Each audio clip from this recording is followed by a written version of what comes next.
All right, welcome. Good to see you, Mr. Spaceman. In here before we even went live. Not bad. Not bad. Let's go ahead and get things rolling. Going to Chicagoland. I don't think I'll go with a custom setup. I might like lower the tire pressure a bit. That's all I'll do. We were running away with the races last night, and it really wasn't what I prefer to do.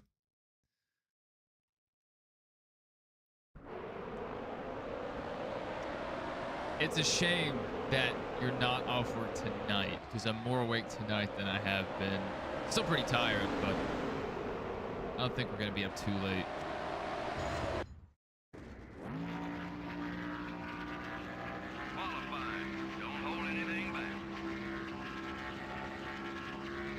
Yeah, just waiting to pre-order this NASCAR game.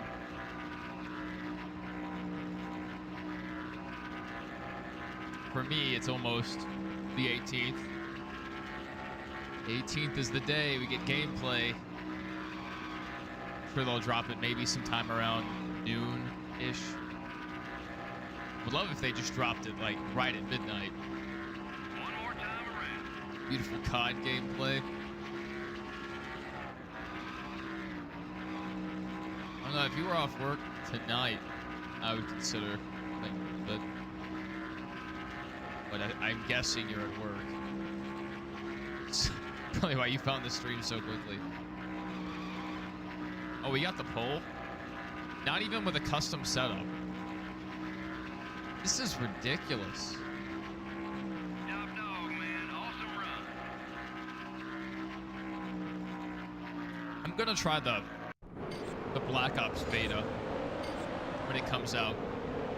I kind of want to see if it's going to be decent. I doubt it will be. I mean, I highly doubt it, but I'm at least going to give it a chance. Go into it, try to go into it with an open mind and see, like, maybe the maps will do well. What to play or stream? Well, you know, you got the Hitman. I don't know if you finished Red Dead yet. That you could do an emulated game like one of the flat outs today's race, the Tropicana 400 at the Chicagoland I'm not going anywhere. Actually, I can't. My wife's family's coming into town Saturday.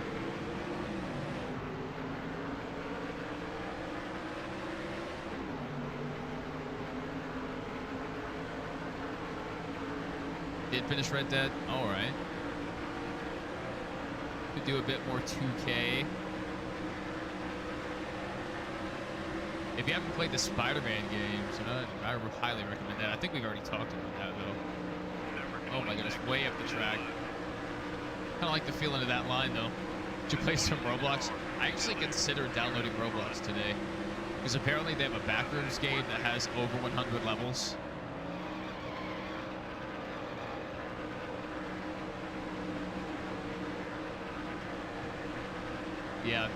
Yeah, the thing that keeps me from Roblox is it has a really bad reputation right now with all the stories of like child labor exploitation and child abuse, all this bad stuff. It's not really what you want associated with the game you're playing.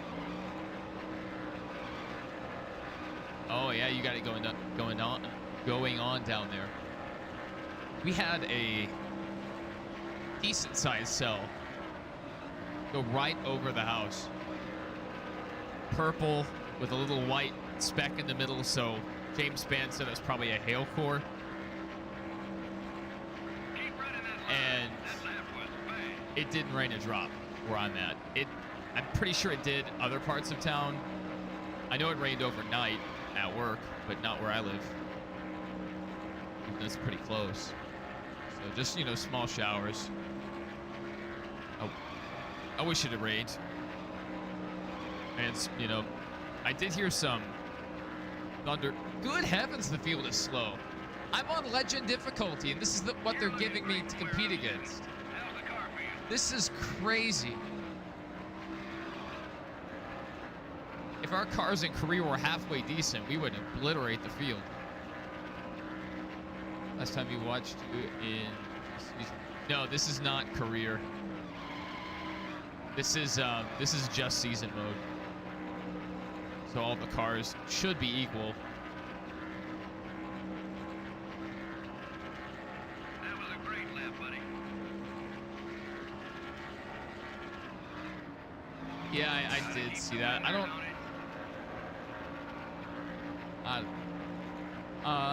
I mean, what will that unlock? Like better ride opportunities, better sponsorship opportunities, or what?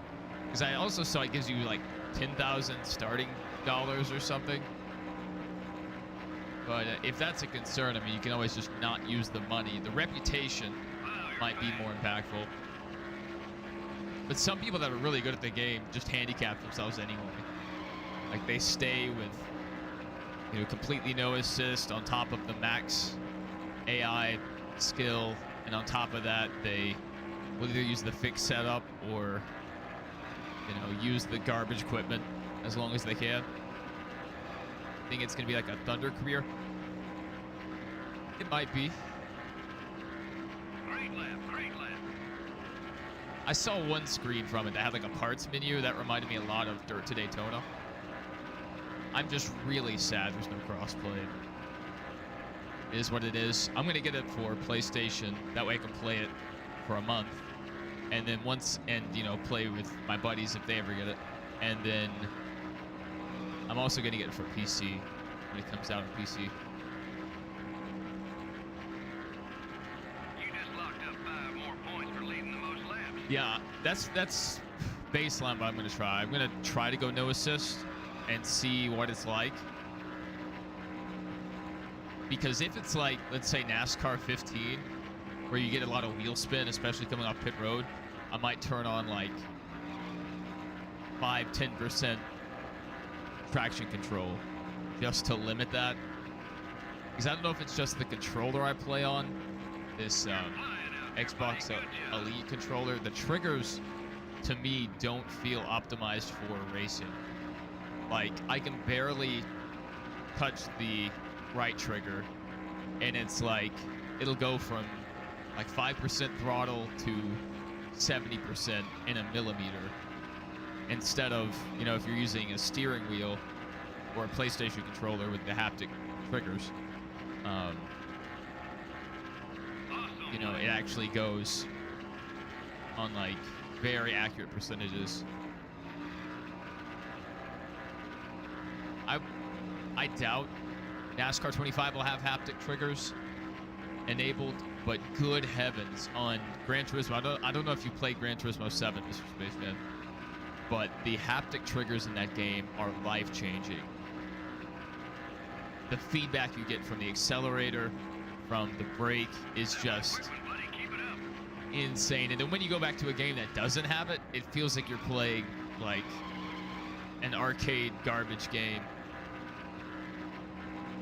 Yes, I'm exactly in that same position. I have my wheel right next to me. I could try to set it up. If I'm gonna do that, I probably need to start practicing now. Oh, it for sure probably will. But from the early people that I've heard talk about it, I think everyone's pretty much played it on controller so far. They said it felt pretty drivable on controller. It's just things like precision on braking, acceleration, like trail braking, and just holding your line through the corner will pretty much almost always be easier on steering wheel. You can make really fine adjustments. It's like, let's say, like, good heavens, I didn't even use a custom setup. That wasn't competitive at all. Well, to be honest, Joe, Yeah, just kind of sleptwalk through that. wow. Chicago night track. That's nice. Like a track like Dover, when you could like really run down the corner, you get to the like the bottom groove right against the white line. If you have to correct at all to like stay off the apron, usually you'll just wash up the track into the wall. I mean, just the slightest adjustment and you're up the track. With steering wheel, that doesn't happen as much because you can really dial it in That's just my opinion, my experience.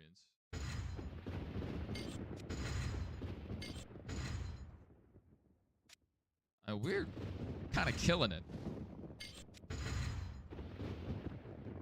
I don't know if we've just gotten used to 03 again finally and gotten used to having a good car again instead of a career car, but just annihilating the field.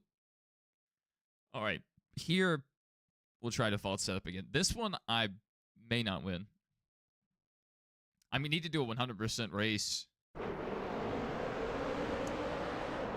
Thursday or Friday for this game. Probably Thursday. Yeah, October 11th.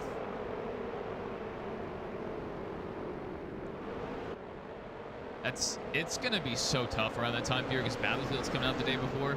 I know my buddies are going to want to play that, so I'm going to have to balance streaming and playing NASCAR. There's a group Discord I'm in. I was invited by JC1424, if you see him in our chat. It's like 7 of us, I think, in the Discord right now that are planning to play together the Friday after the game comes out. So the day after the... yeah, I think it's that Friday we're playing. Maybe the... Let's see what date it is. Friday the 17th, we're planning on playing. So I could probably get you on that server if you're interested. It's like there's a couple of pretty well-known people there. There's Disco Inferno. He has like 20k subs, and Elite Precision. I think he has a few thousand subs, but he has like really good numbers view-wise, and a really active community.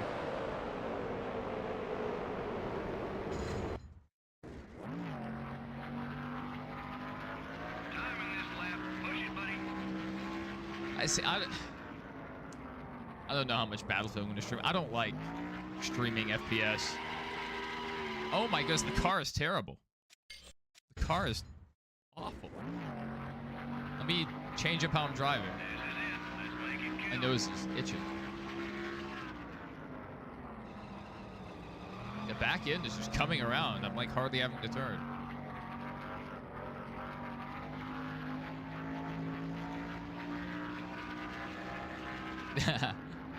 I don't know, I'm a little worried. A little worried about myself. Against the AI, I'm sure I'll probably figure it out, but I don't like racing online with just random people or people that like really care about driving clean. Even though I prefer to drive clean online. If someone's really giving their all, trying to win a race, I don't want to ruin someone else's race. That's just what I'm saying. So I don't want to be a rolling roadblock.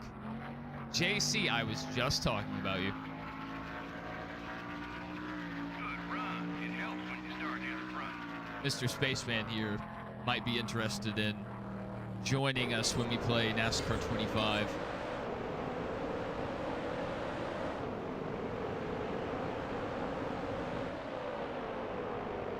My nose is itching. All right, this car is terrible. I kind of want to leave it though, just so we don't run away with the race. Thinking. All right. I'm gonna look at what they recommend here. It's not too far off. Yeah, we're not too far off the recommended anyway. They have negative wedge. That seems terrible. The 8th.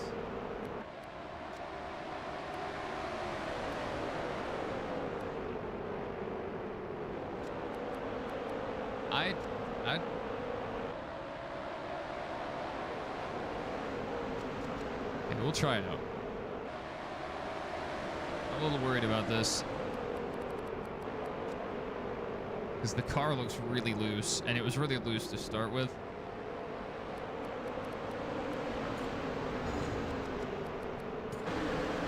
The car is just going to come around.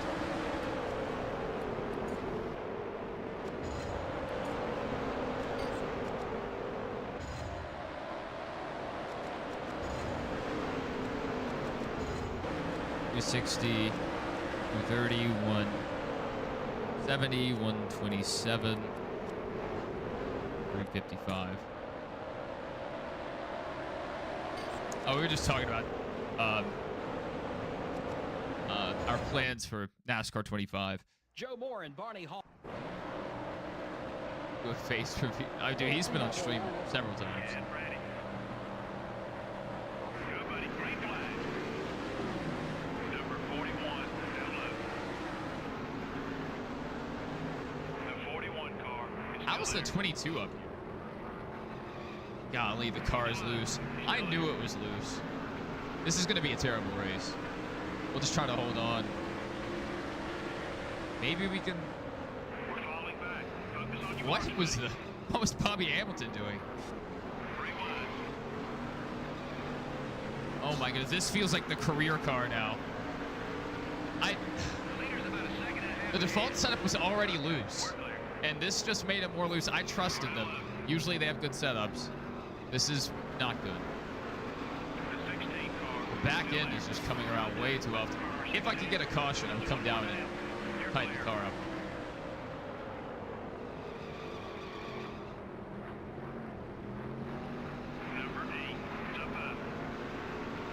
I can't really get a huge run off the corner.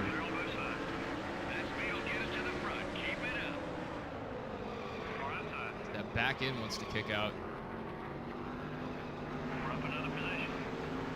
Slide job! Slide job!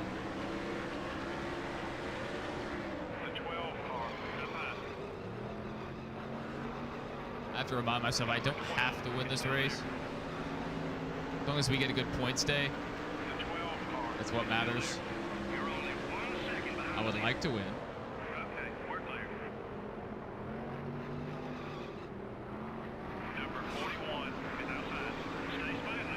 Back up to 5th. Good heavens. At least we're having a challenge here. It just takes a horrible car.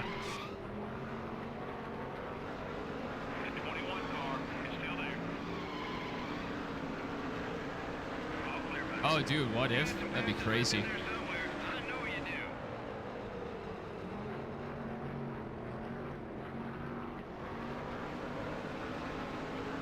It's already crazy the names that are in the server.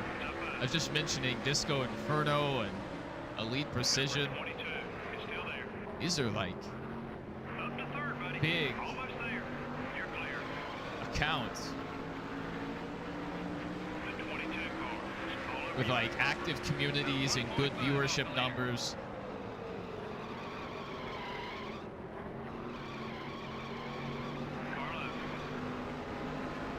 I would like to make a Twitter for my YouTube channel, but I already have so much established, like so many established followers, not really a lot, but just people I interact with regularly, really, on my personal account.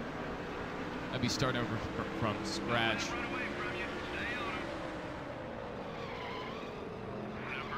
I see Elite on his Twitter a lot. It's crazy. Elite and I agree on pretty much everything that I've seen him post. I like his opinions. I think the Bengals will win. Well, Joe Burrow's out for like the next 3 months, so see, their backup did win last week. Let a comeback victory, so maybe. It's just, if Joe Burrow can't succeed with that line, I don't know how a backup is going to succeed with that line. Oh, good heavens. Oh, we're up to 3rd. Oh my goodness, I can't get the car to turn without sliding. Come on, buddy, push it. We can pick up some more spots. Hopefully off at midnight. The 8 car is outside. Clear all around.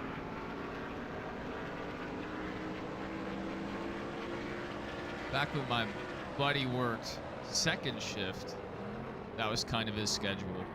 He would get on pretty late.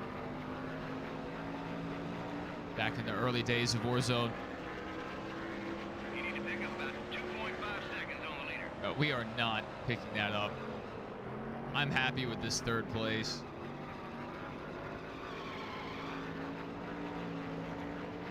I really would love a caution, but now it's too late for me to come back through the field.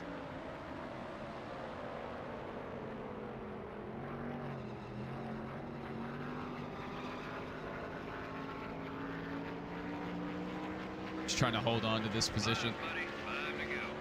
0.5 seconds back.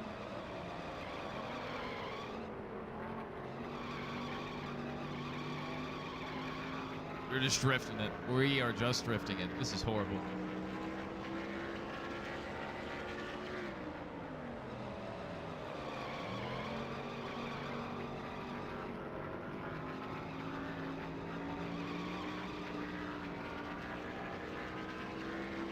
Leader's running about 2.5 seconds in front of you.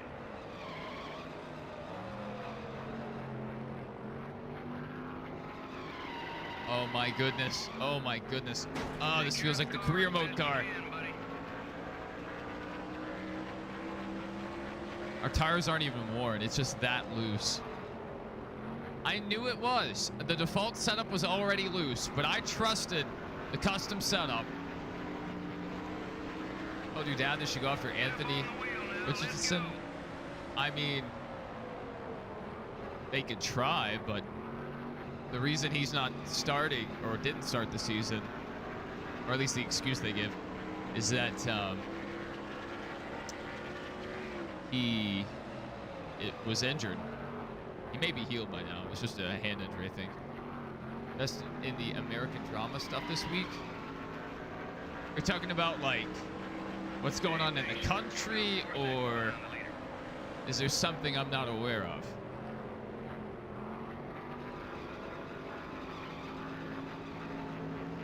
It's like good bit of stuff happened today. I saw the Fed cut the interest rates by 0.25. It's good.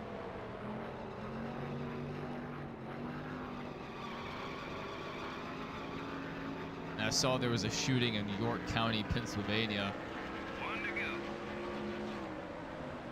3 cops killed, 2 injured.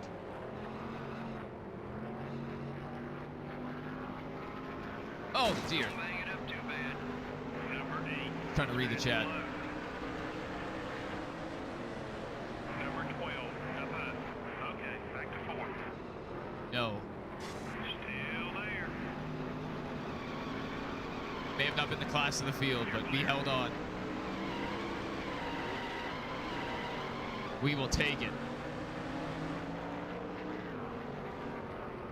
Yeah, I mean, I think they still need to hold on to Anthony Richardson. I think This is the kind of finish the he can fans definitely love to play see. a You know, you've seen a great role. race when it gets to the last lap.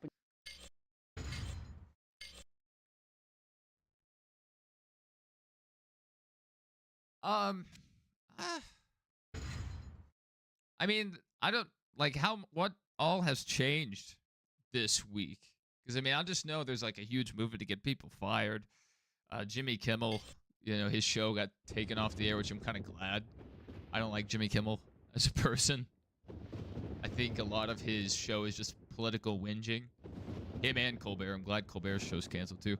And not just because, like, I disagree with them politically. I just don't find their shows funny. Not that they don't have funny parts here and there, but it's just a huge step down from Leno, Letterman, Conan, and Ferguson. Those guys were on fire. And that was, I mean, maybe it wasn't the peak of late night, but it sure was close if it wasn't. Like, we lost some good ones. And Conan's still out there. In 2020, they announced he was supposed to have a variety show like his old talk shows, and it never happened. So, disappointed about that. We're going back to Pocono.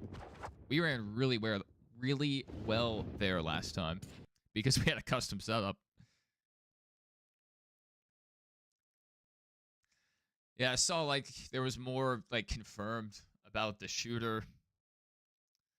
And a lot of people still making false claims about that. The guy the old man that they originally detained ended up having child photos on his phone. Thank you for the super chat, King's Dead 15. Thank you so much. With the 5 doubloons. Thank you so much. Just remember, you're giving half that money to YouTube. And I think you already paid for YouTube Premium. I think they get enough of your money already. Yeah. I don't like what a lot of the people said, but I'm also, you know, a supporter of free speech. So I didn't like when conservatives were getting fired for what they said or not taking the COVID vaccine, whatnot. So that also applies here. I don't really like that they're getting fired for that.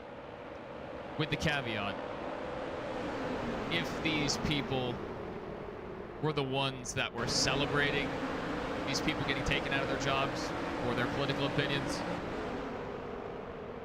then that also applies to them. If you didn't have any sympathy before, if you were okay with censorship and getting people canceled, then I have no sympathy for the situation that they find themselves in. No sympathy. It's just, I don't like people's I don't like their livelihood being taken away. That's a big blow, losing a job. But I mean, if you have your job linked to a public account, LinkedIn, anything like that, you really shouldn't be making big statements like that. You can talk politically, but I wouldn't be saying anything like some of these people were. That's just a horrible thing.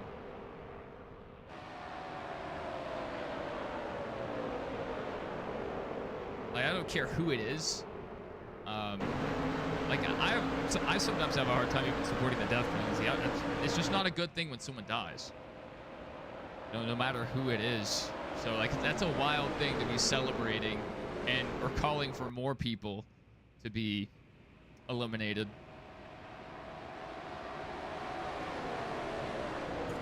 Anyway, yeah, it's tough. I just hope we can move past it eventually and stop this, you know, idiotic infighting and hatred, because it's small vocal groups from the two sides of the political spectrum that are the loudest and that are the ones gaining the attention.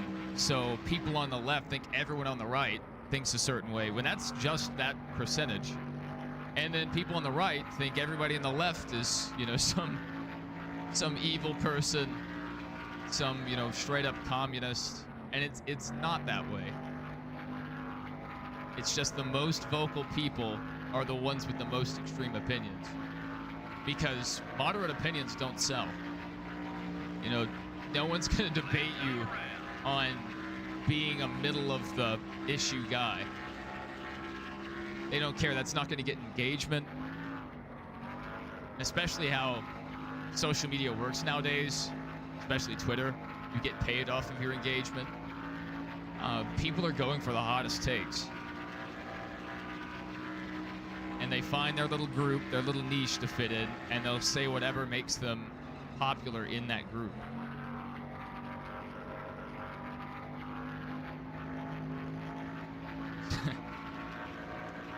Don't like the direction we're going there. I still love Twitter for NASCAR news and college football and NFL. But, man, the rest of it, they can keep it.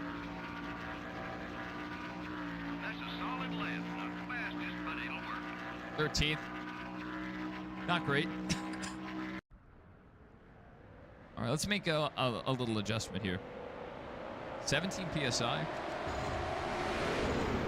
We'll do that. We'll go 17 PSI. And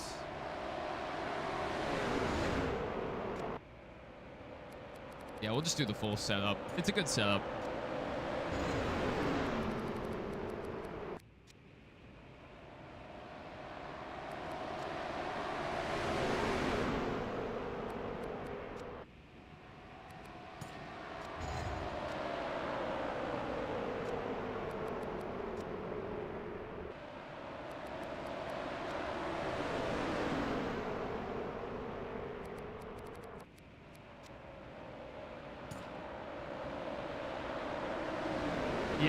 Yeah, especially a teacher.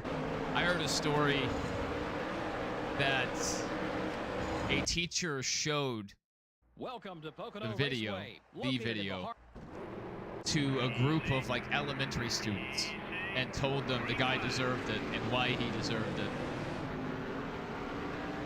That's insane. I haven't even watched the full video. 45 car. Step up. I was warned not to, and Still beside you. Take it easy. I've seen, you know, the very beginning, and as soon as We're clear. it happened, I just turned the video off. 3 wide. That's not something I want in my mind. Imagine showing that to a group of single-digit aged kids, you know. Number 10. That is Still there. despicable.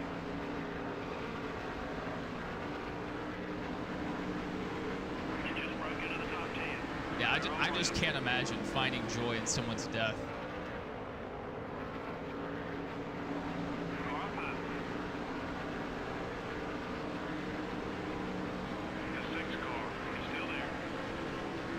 Number 6. He's coming up quick. Okay, we're clear.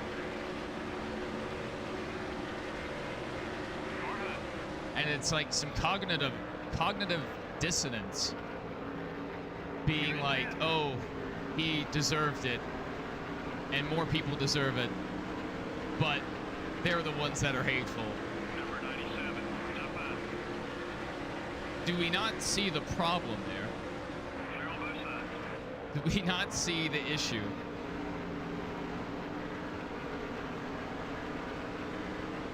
The 97 car. Up high. Hold your line. He's still there. And like, I don't know, people, I feel like a big issue is people feel like if they do disagree with someone severely, He's still there. they feel like they have to somehow convince the person they're wrong. And it's, Okay, we're you know, what happened to just letting bygones be bygones? It's like, you know, all right, we disagree on this. number 8. It really doesn't matter. Clear on both sides. At the end of the day, what I think, what you think, what whoever thinks, doesn't really matter in the grand scheme of things. You know, it matters on a personal level, but Be the man, buddy. Leading the race. just because some guy me at McDonald's disagrees with me on something or, you know, wherever, Number 40. He's still there. doesn't impact the rest of my day. Clear. So why are you? You know, you just go about your day.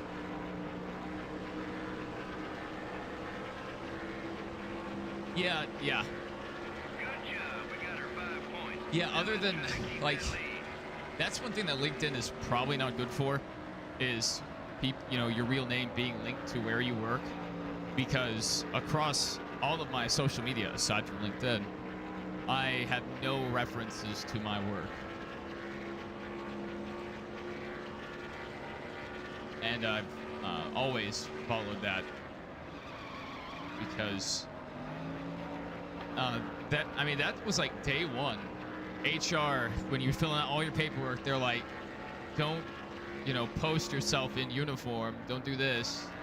And I think that's what most jobs have been at. They're like, don't post yourself, you know, doing company stuff if you're going to be posting opinionated things online.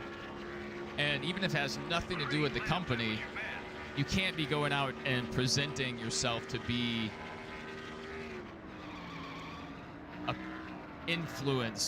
a negative influence that could damage the company's reputation. Like, you wouldn't want to go out clubbing and take a video of yourself sloppy drunk. That's on your social media. And then someone's researching your company, wanting to work with you, and they see that. It's like, oh, these are the kind of people that I'm working with. So I understand that.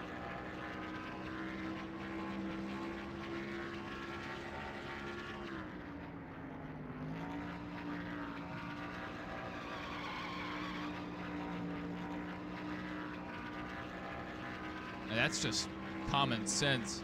And a lot of places you can get fired at will. They don't really need a reason.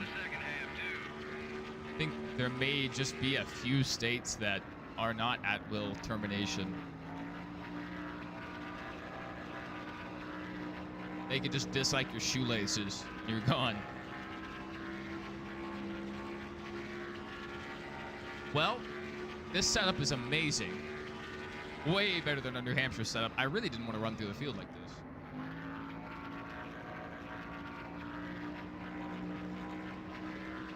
Yeah, this is not going to be as fast as the lap I intentionally let off.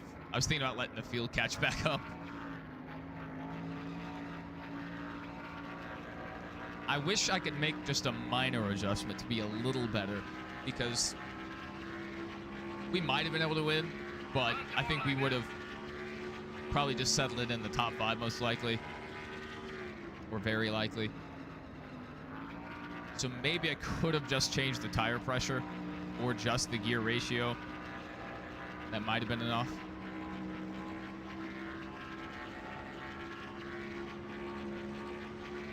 It's just such a, you know, back on the other topic, it's just such a really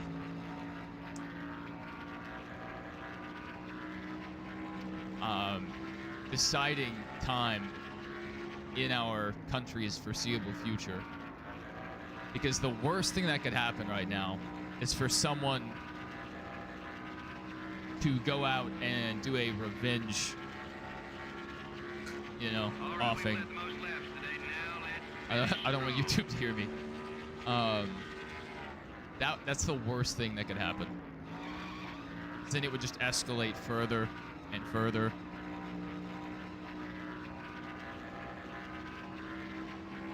And there's some people really upset.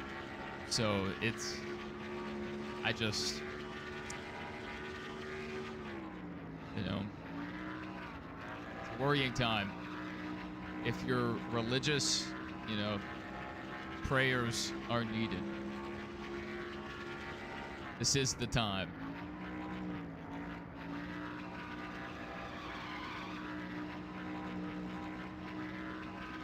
And it's not just America either. People in the UK are upset, Australia, South Korea, all these other countries I've seen marching for various reasons.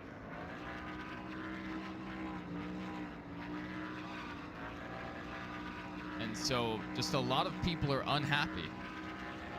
And when people get heated, when the temperature of society heats up, you know, bad things can come from that. Not just talking like overturning of governments in countries where that's more common. You know, I'm talking just like countries may go to war to, you know, distract from that. So I just, you know, I just hope for the most peaceful outcome.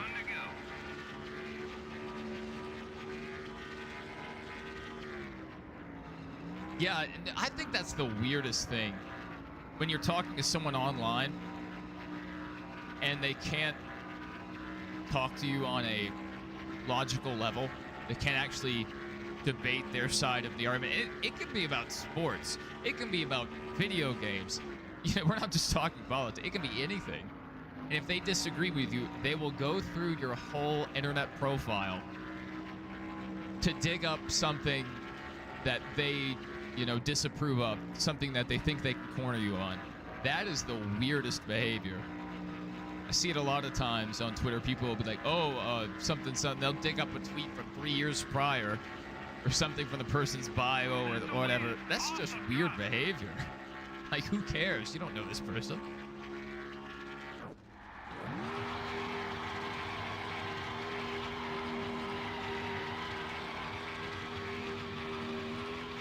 A rare caution-free race. Well, that's good news for all the.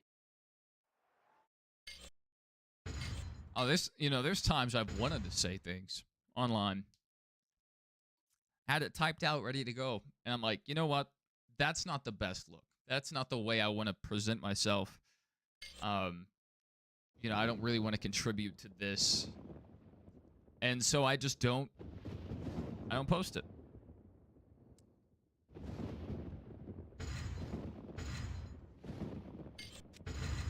I think a lot more people need to leave the tweets and the drafts and think it over. Do I really want to contribute this to the internet? You know, is is this at all going to have a positive effect, or am I just out here trying to win an argument, trying to prove myself right?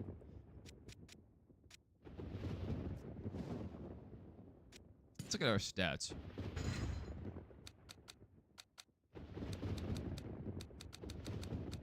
Race 21. Winner was race 21. Wow. 712 point advantage. That's pretty good. Oh, no.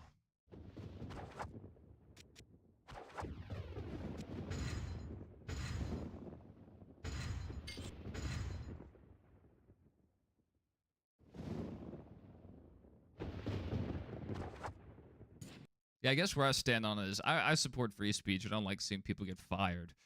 But, you know, there comes a point, you know, if you are doing something that could damage the company's reputation, that could blow back on your employer, or if it's outside of reason, if it's not just, you know, a common sense belief you have, you know, there's something that is fine and not, you know, like what we've been seeing lately. You know, if it's just your opinion on, let's say, vaccination, or being a vegan, or this or that, or religion, that's not something you should be fired for. But, you know, free speech within reason, I guess. Because you're free to say it, and the government won't penalize you for it.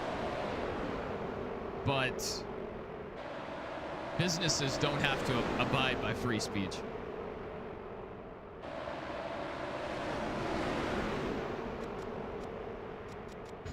Oh no! I started the race. Welcome. Okay, here we go. Green, buddy. Go, go, go. Kind of boggles your mind that somebody you watch maybe one clip from every few months. Yeah, like I never really saw much from Charlie while he was living. And I feel like that was the same for a lot of people. And so all this did was raise his profile and really help spread his message. It was kind of a counterproductive thing to do. You're clear. You know, a lot of people refer to him as a martyr. But, yeah, it is kind of wild what we've seen happen. And it's not just the event itself. You know, that someone was unjustly killed, murdered at a young point in their life, you know, with a family, all this. It's not just that. That's bad enough on its own. It's how a very vocal portion of our online community or online society, I guess, the netizens, how a very vocal portion of them responded. That just makes it a lot bigger. Like, imagine. Whoa, whoa! All right, Kimmel about to go around. Yo, we are having. Okay, we're gonna finish terrible this race. Oh my goodness, we didn't even qualify. I didn't even think about that. So I need to be a little aggressive here. Keep hitting those marks. Leader's about 5 seconds ahead. You gain another position with that fast. Still there. Take it easy. I feel like a lot of people reacted to it the way they did too, because of why he was killed. A lot of people share those beliefs. A lot of people. And so they see themselves represented in that. And so this isn't just like any random murder. There's murders every day. But, and you know, we're kind of desensitized to that. But when it's for something that you can see representative of yourself, it's jarring.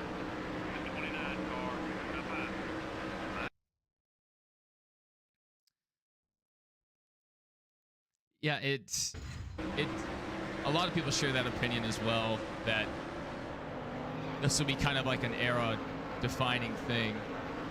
And I hope you know, 20 years when we look back, that somehow we turned this moment around, turned it into something positive down the road. I hope it's not something we look back on like, oh, that was the event that led up to this world war, this civil war, or something.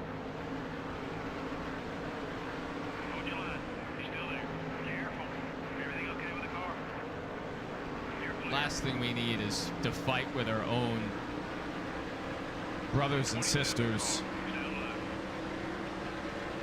I'm sure China and Russia would love that.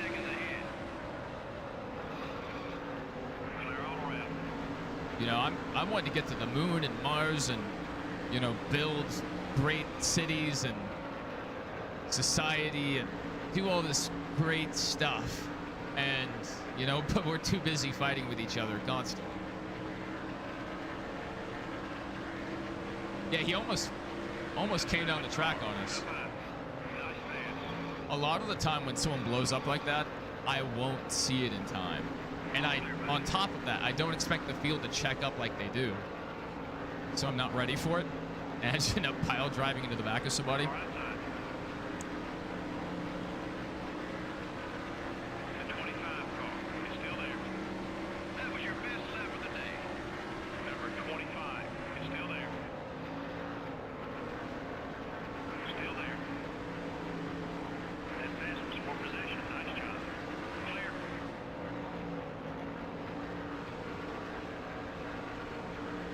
We could win, like, if we had, you know, more laps, we could win this race. I think we have a good car.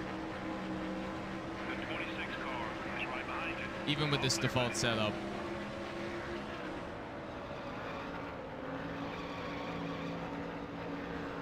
I mean, yeah, look at that run we're getting.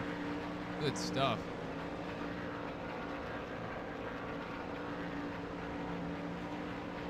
Ooh, baby. Come on, top 20. Top 20. Shake and bake.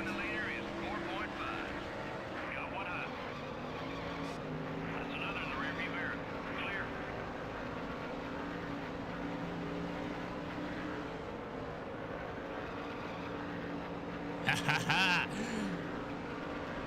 think this is the first time I've enjoyed Indy. It's a shame we're not going to win one of the bigger races of the year, but that's what you get for accidentally starting the race. Oh, dear. Hey, you're not the one who has to fix that mess. Take it easy. You're okay. Number 43. It's looking high. You're clear. Oh, that probably ruined our chance for a top 20. We'll see. We'll see. You got one on. One more lap. One lap to go, sponsored by Credit One Bank.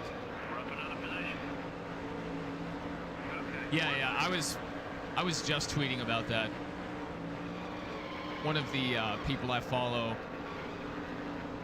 just due to shared interest on Twitter, they were talking about how they think it's just a way to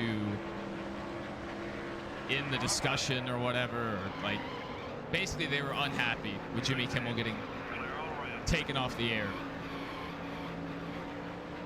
And I just said, you know, regardless of this situation specifically, I want them all gone. This era of late night talk show is way worse than what we had previously. Yeah, just that's all it is, just political whinging. And it's exhausting. It was one thing when, It was all you know, green flag racing in this one. somebody like Leno or Letterman would come out and, you know, light jabs, you know, lighthearted, you know, somebody's silly, whatever, or they'd say, oh, this is somebody's stance. This is a little joke about it, you know. Nowadays it's, oh, so-and-so is a horrible person and they have a tiny wiener. Oh, so-and-so, they like to fondle a Russian politician's family jewels. So funny. And it's like, maybe you can get away with that a few times, but doing it year after year after year, exhausting. One of my favorites to do it was Conan, out of this latest batch. I mean, I enjoyed Leno's stuff. I enjoyed some of Letterman's stuff. And they were good interviewers. Like, it wasn't just they're doing these social media driven games. They're not, trying to get, viral clips. They were actually trying to interview the person.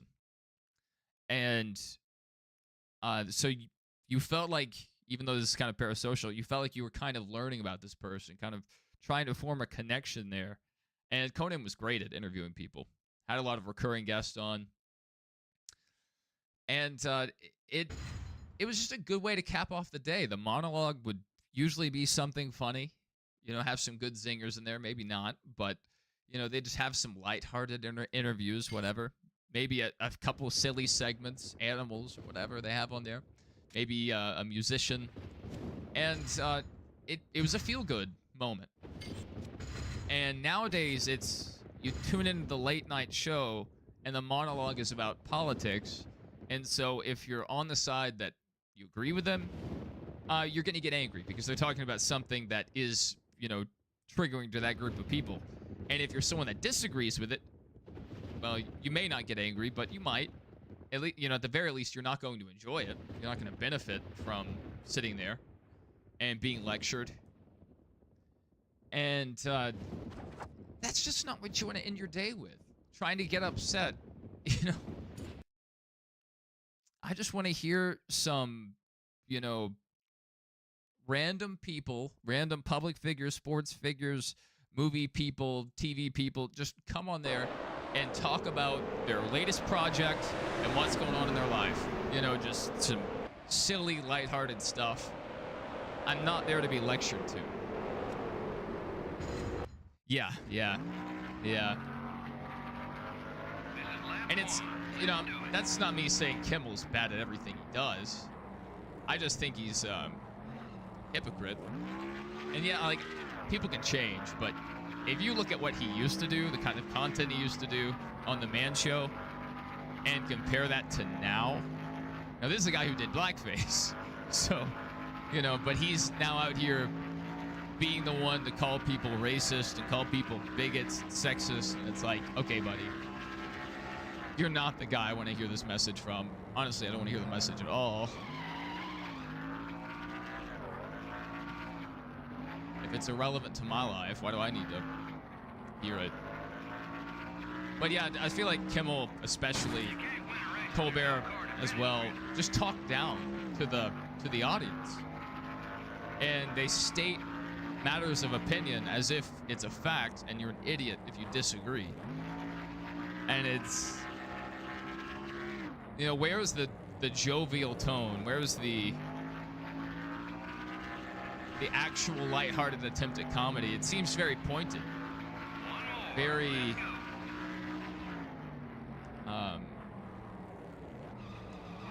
mean-spirited. They're not just trying to make a joke and make people laugh.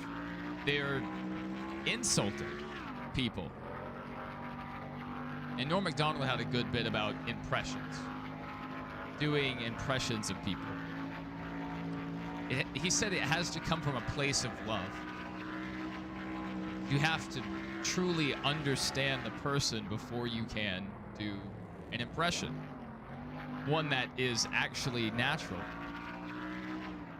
Alec Baldwin, we've seen him on Saturday Night Live a bunch doing Trump impressions over the last several years. Not as much recently, I don't think. Not really that good of an impression. He just did a face, and the voice wasn't even that good. And it was kind of a hateful impression, and I believe Norm shared that opinion. I wish we still had Norm Macdonald around. I don't think he was a hard left. I don't think he was a hard right. I think he was a common sense guy. And he was smarter than he let on, for sure. All right, our car is not great. I don't really care, though. We're going to send it. Yeah, I love Conan. Ready now. Green's coming. I think he's a great interviewer. He was able to bring out the best in his guests. And on top of that, he was just a funny guy. He could do physical comedy, absurdist comedy, or just straight up, you know, stand-up style. Yeah, I agree with that completely. You know, Palin's not my cup of tea. I did like his old show. Whatever that one was called. It's Conan's old show. But, you know, he was the kind of Conan's replacement in that role. You know, stepping in to do the more non-serious interviews, doing these fun games. And so that was fun. That was a fun Fallon. Nowadays, I do think he seems a little bored with what he's doing. So there's not a lot of passion there. But, yeah, I mean, he doesn't seem like a mean guy on TV, at least. I've heard rumors about his personal life, but, you know, I don't pick up a mean spirit. I don't think he wants to be an overly political guy.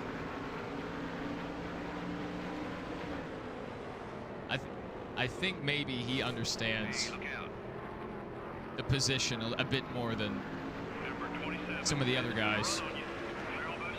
Because having an NBC late night show is a huge honor in the world of entertainment and even in the world of comedy. You know, coming off of Carson and then, you know, Leno, Conan for a bit, back to Leno. I mean, that's just, you know, a lot of heritage built into that role. Years of legacy, I guess you could say. And I think maybe Jimmy gets that.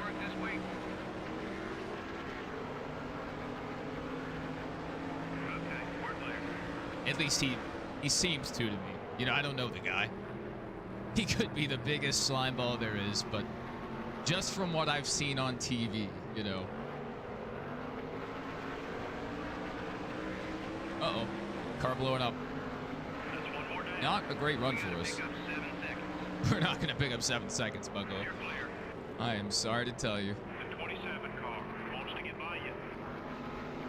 Not being able to use the runoff on this version of Watkins Glen is killer to me. I make my money on the runoff.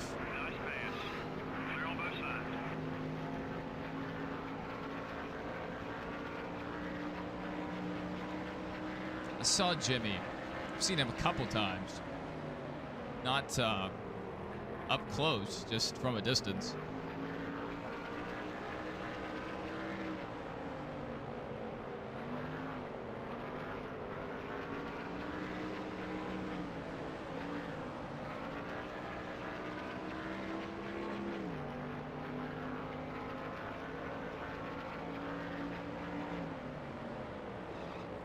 We should do hot laps at the Glen in a bus. I guarantee it's been done.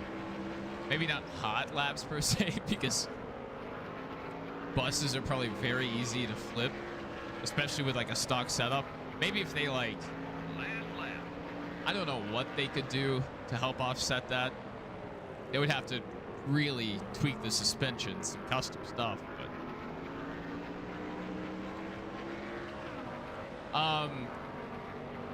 I've seen him at a concert. He made an appearance on stage. And then I saw him at the Thanksgiving parade. Macy's Thanksgiving Day parade. I just, I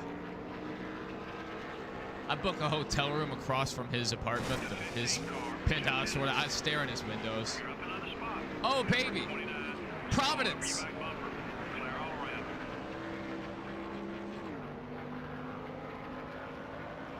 A miracle has been performed. Out of nowhere, a top 10 finish. Hey, I'm proud of that. I am proud of that. Let's go. Could have been worse. Really, we could have There weren't very many. could have adjusted the setup. I just didn't want to be like crazy loose, like go into the corner and just spin. So I was okay with running mid. You know, at least I'm actually fighting traffic. It's kind of boring to be out in the lead the whole race. That's why I have it on legend difficulty. I wanted a legend challenge, and something changed. Like, it's just on our first attempt of season mode, it seemed a little harder, at least on certain tracks. A lot of these are just running away with, even with the default setup. Rusty's a madman. A madman. Sometimes when they start to blow up, they don't really realize it. So they'll just pass the entrance to pit road. So they're stuck out there an additional lap. And it's like, what are you doing? All right. So here at Michigan, I think the car gets a little tight on the exit to turn 2. I'm not sure how 3 and 4 are. Yes, Dr. Pepper. Always Dr. Pepper. The only other soda I'll buy in large quantities is, on occasion, if I have to, Diet Coke. Because I shop at BJ's Wholesale. It's like a smaller Costco. They do not sell Dr. Pepper. And so the only thing I really care for outside of that is Diet Coke. Oh, it's the sweet one. It's the sweet one.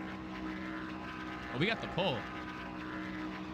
See, that's where it gets tight, right there.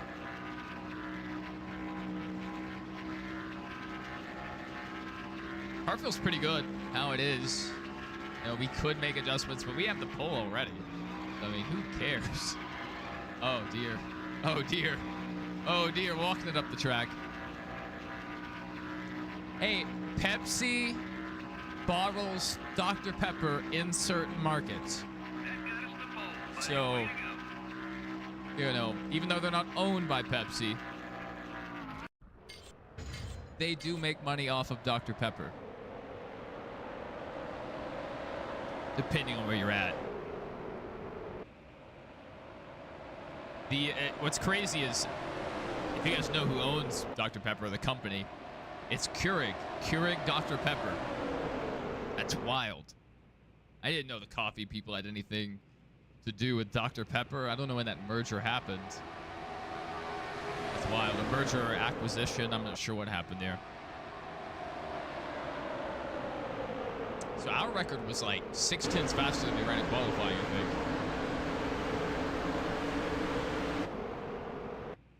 think. 3:8.25. Track record was 3:7.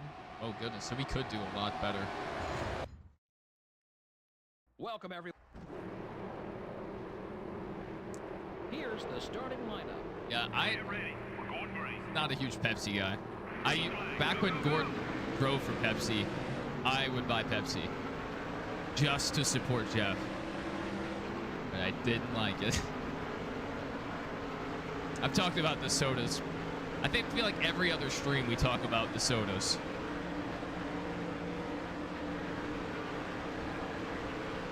Very big topic here on the channel. That Cane's chicken. That comes up a lot. Out of nowhere, too. Won't be discussing it. You know, it'll be a brand new person in the chat, and they'll be like, how do you feel about Cane's? So what? Why is that the question?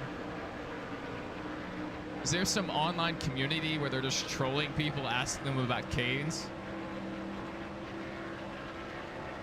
Well, we already have a good lead here.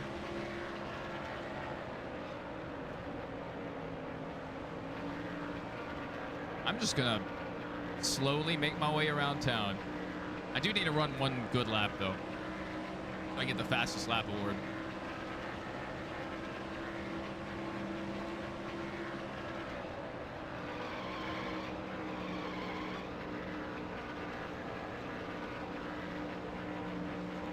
Popeyes?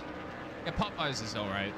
I think Popeyes varies a lot, and you can say this about a lot of restaurants.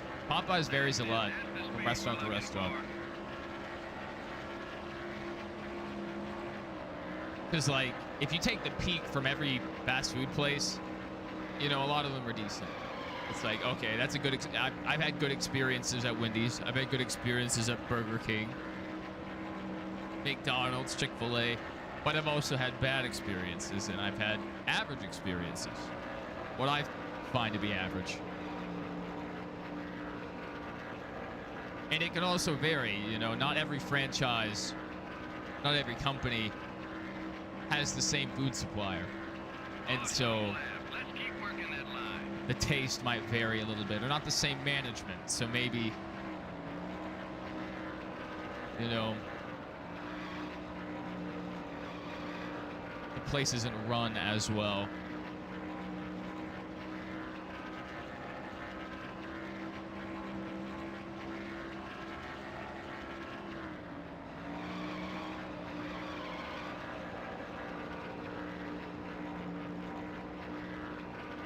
Yeah, I like chicken.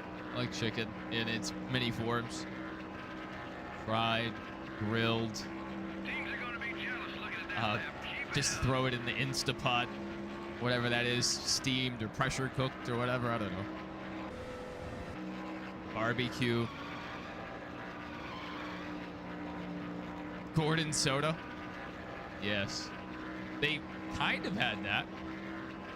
It wasn't Pepsi, it was an energy drink. It was a big deal. They launched the energy drink like the same time as the Pepsi 400 at Daytona.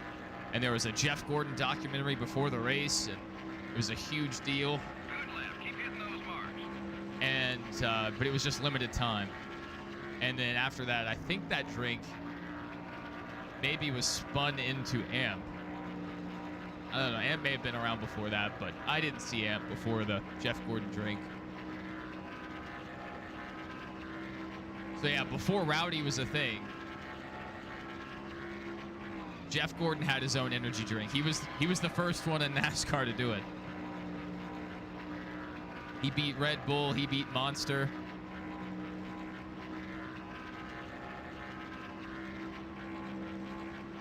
I gotta look this up.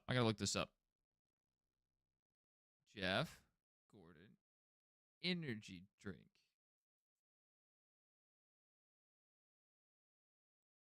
I don't know if you guys can see this. Jeff Gordon 24 energy.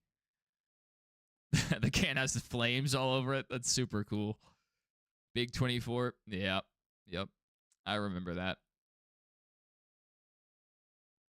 Good times. That's Jeff Gordon juice, baby.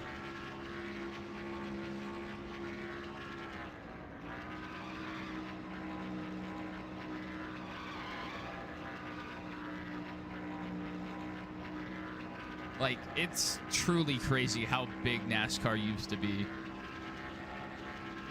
There for a bit, they were competing on revenue and attendance with the NFL.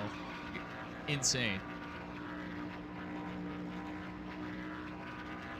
Pepsi Max, I think, might have just been maybe just a slightly higher caffeinated drink. I'm not sure. It wasn't a straight up energy drink. I know that. It was still sold as just a soda.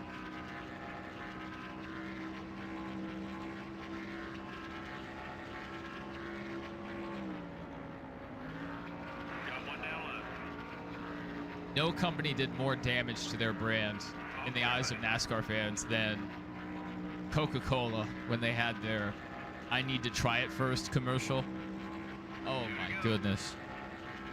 That was a dark time in NASCAR.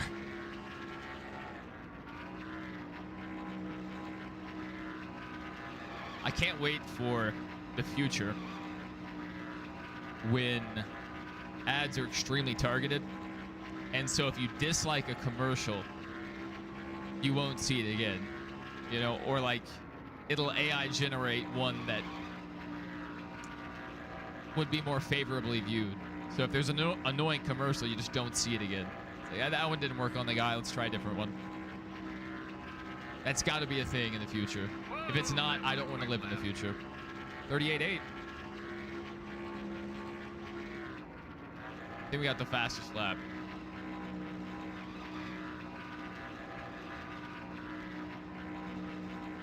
38.7's our fastest. That's pretty good.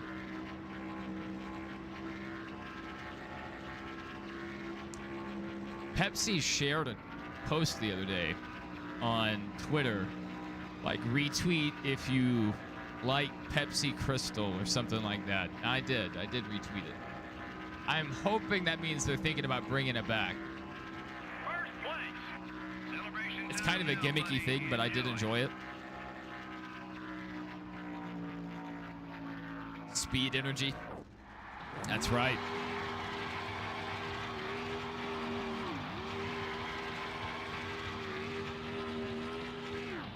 Oh, Robbie. Didn't fly at all in this one. He can wheel those can stadium super trucks. He can flat out drive them. Wow. Good looking car. Good sounding car. We were zooming.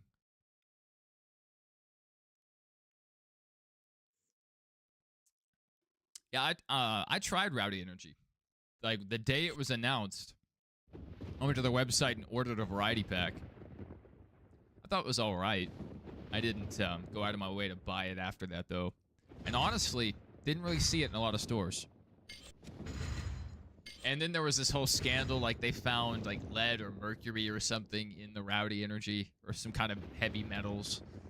So, yeah, not the best attention you want on your brand.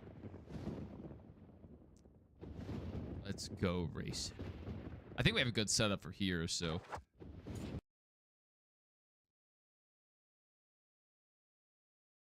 I may still qualify, but I may just go slow. So we start hopefully midfield, mid-pack. I can work my way. I don't know. Maybe we just qualify pole and I try to work my way through lap traffic. That might be fun.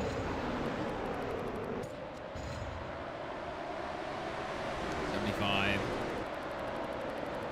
Uh-oh.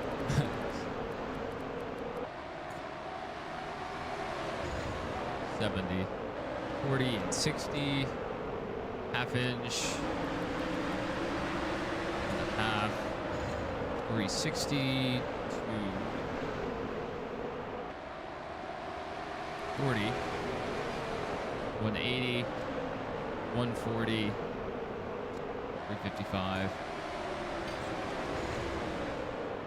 Let's qualify.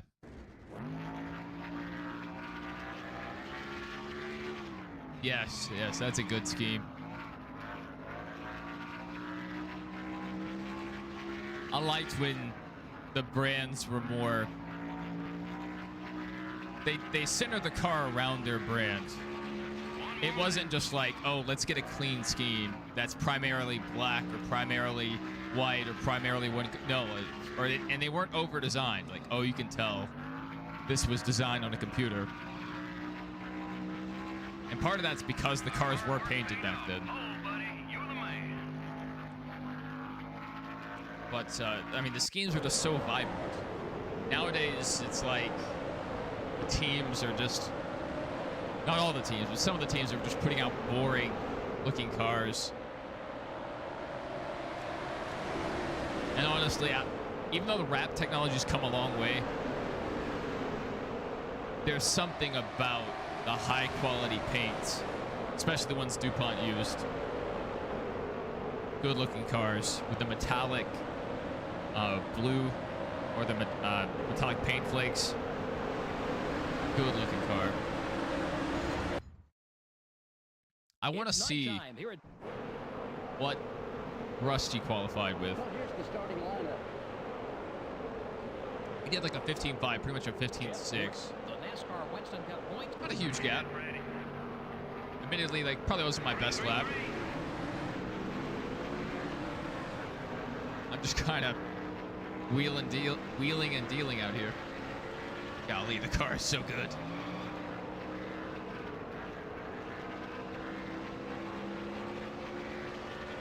I would have been dominating the next-gen car with this lap time. This is about what the Xfinity cars were running. the 15.5s, I would even blow the Xfinity cars away. Yeah. Yeah, they wouldn't even be able to keep up.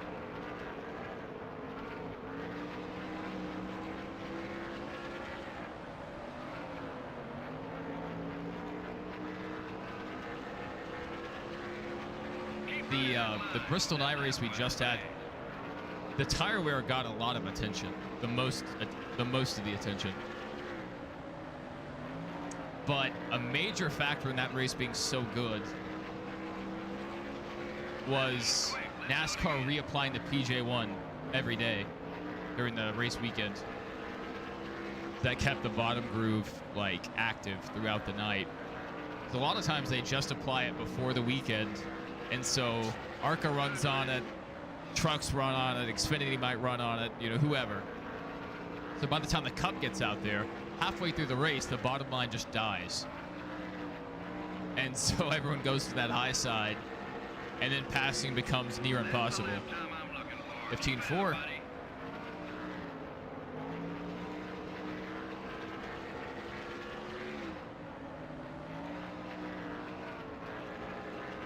Got off a bit too much there. 15.3. Oh, we slowed it down a little bit there.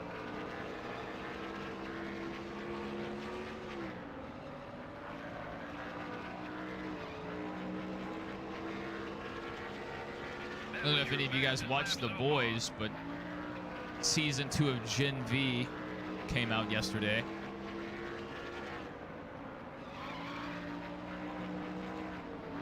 I feel like the writing in that show's really fallen off from the first season, but I still enjoy it.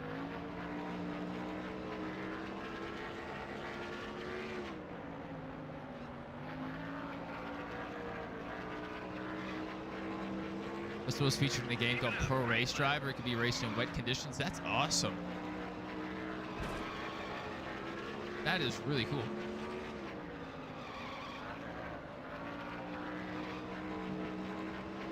Yeah, like Gran Turismo 7, if you've played it, and it's, I think it may have been in like 6 and maybe Sport as well, but they had a, I don't know how far back the track goes, but anyway, they have a fake Bristol, and it's wider, and it's, I don't think it's progressively banked,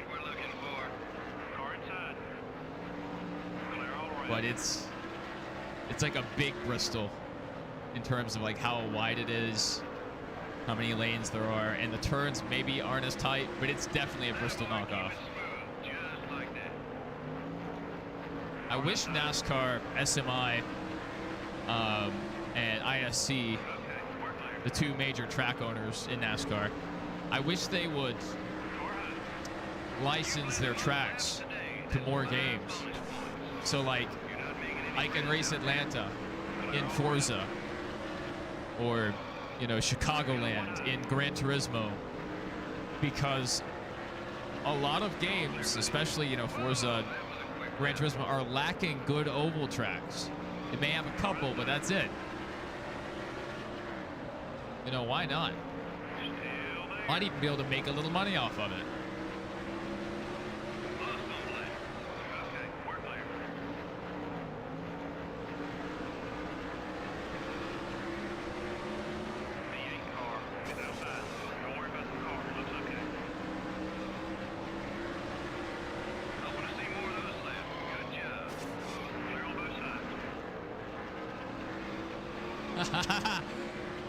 Hanging that back end out. Passing teammates. Right here, we got the 30 and the 31 lined up. 50.1. Little lap right there.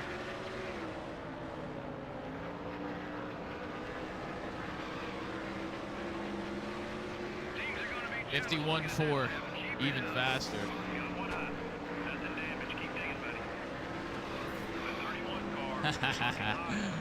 Get out of my way, Michael.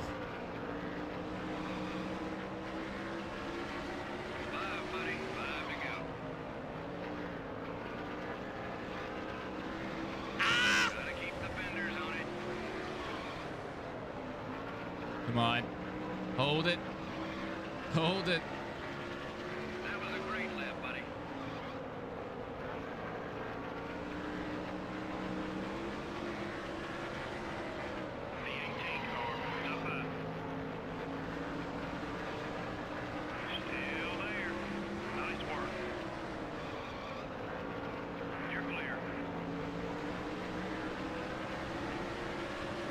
Yeah, like thinking this Gran Turismo game 7, That was a quick one, buddy. Keep it up. they have Daytona, and then they have that fake Bristol, Number 17, up high.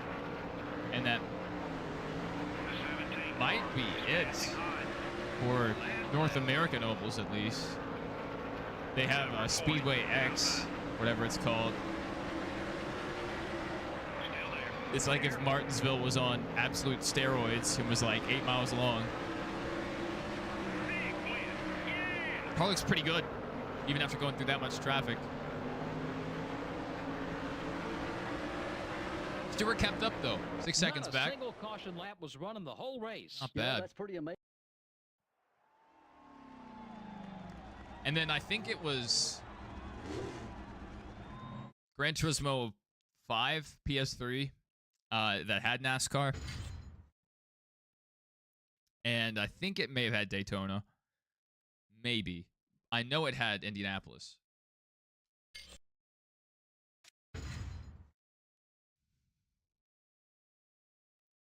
Wilkesboro should get licensed out. I mean, yeah, it would just be so cool. And to people that don't follow NASCAR, it would increase the brand recognition of these tracks. And so, and you know how the NASCAR community is and the racing community. There would be race leagues, like minivans running ovals, or, you know, trucks at ovals, or random vehicles, hypercars, whatever else, classics. There's just so much you could do with it, and especially how the paint schemes are in Forza and Gran Turismo. I mean, you can just straight up have a NASCAR clone, basically, but with whatever track you want. Definitely a missed opportunity.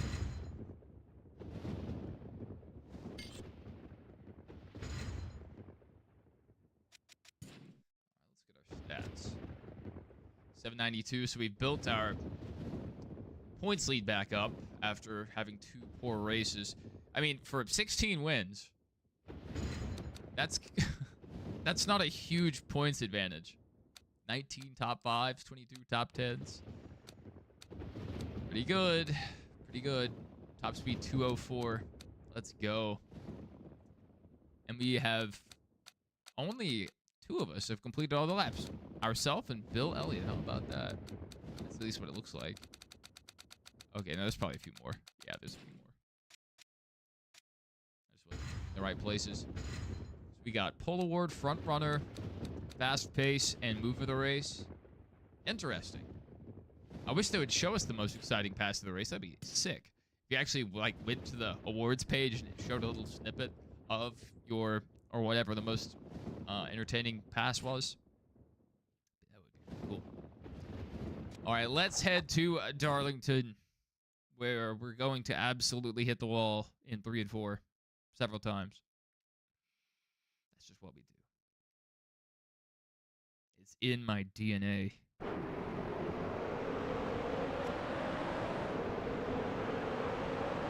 Go ahead and qualify without a custom, and we might throw one on afterwards. Mike will start at the line, buddy. Good luck.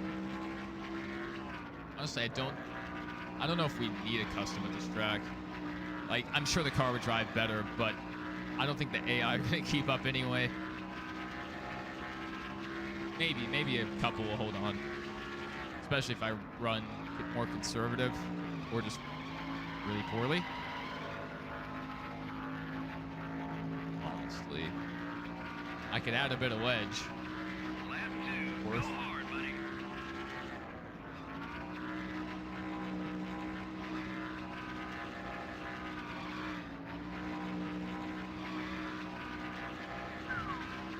A little too far up the track there.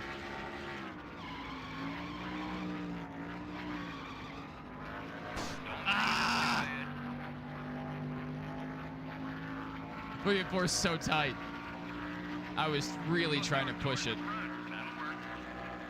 Missed out on the pole. I think we'll adjust one thing.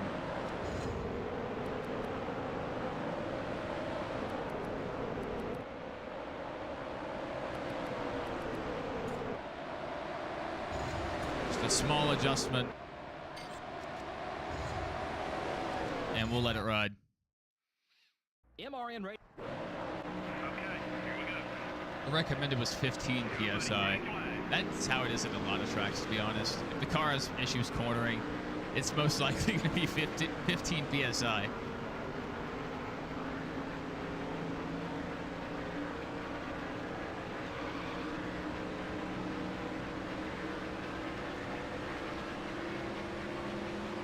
Whoever the content creator is that is making setup videos for NASCAR 25, I will kiss them on the mouth.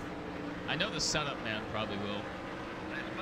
To be honest, like, some of his setups I do not like. And it's not, I guess, because they're bad.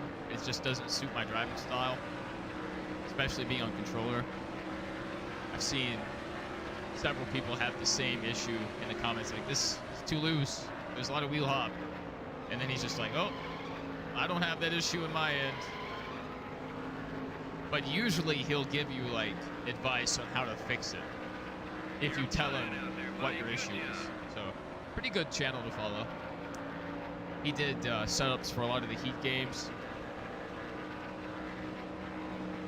And what he specializes in is, in my opinion, what I think he specializes in are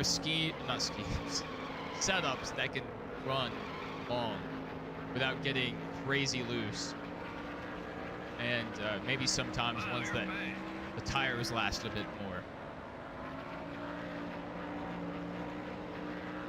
And I think I raced his ski setup for our Iowa race, and it was really good in the long run, really good.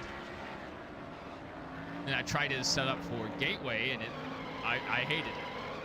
So, hit or miss. Exactly. That is the strategy. Run some more like that. Like, especially if you get a ski. No, scheme. I keep saying scheme. You get a setup. That someone has customized, and it's like really built for speed, and it's trimmed out. Yeah, it can definitely get loose, especially corner exit. So I usually make a few small adjustments. Like I might go up on the wedge a little bit. I might make small adjustments to air pressure, grill tape, or maybe on the sway bar. Those got caught in an earthquake. Egg go leak out of the track. That is a popular belief. The government doesn't want you to know that. But, you know, let's keep that between us. They don't have to know we know.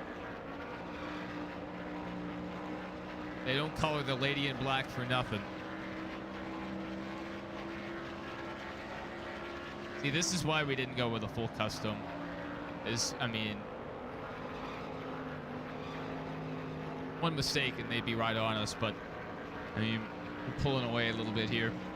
That one was quick. Let's do it again.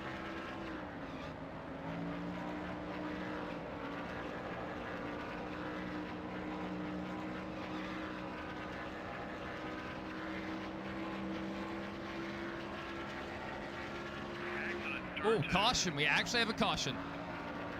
Oh, my goodness. Ow. Big lick. You okay? Hey, shut up. I didn't big lick anybody.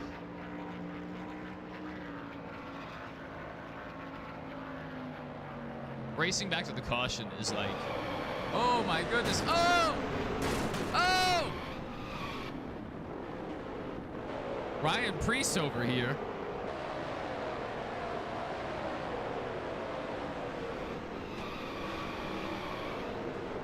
Aggressive goes around. Ah! That was crazy.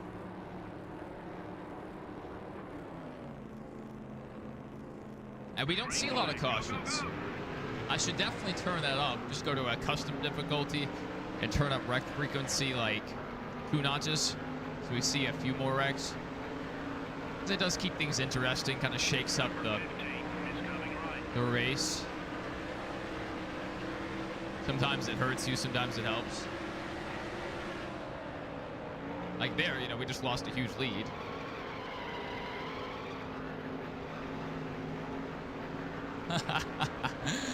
Even after that horrible corner, we still gapped him. That's hilarious.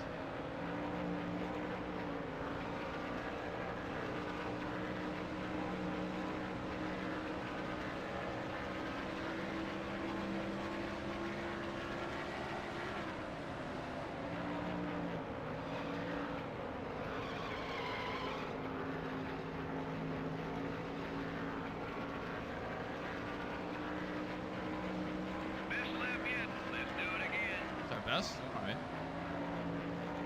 How about that? Baseball, huh?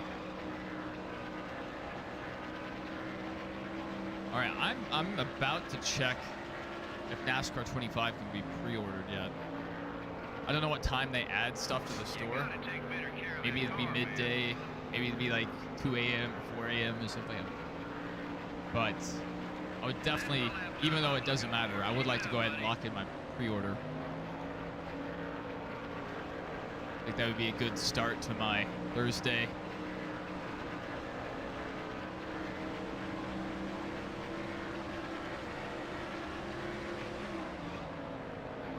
Oh, you think it's up already?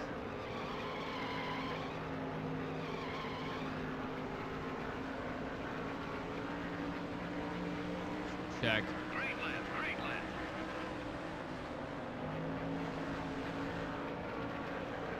I would pull it up for you guys to see me purchase it, but I don't want to accidentally leak out my address or car details. People are doing it in the server. Nice.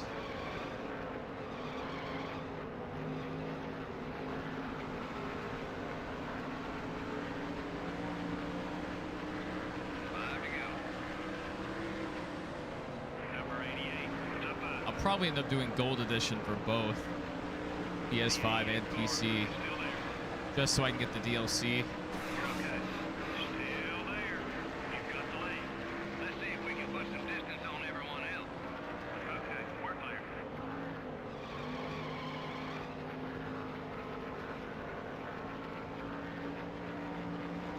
What were we doing the last few laps for them to catch up?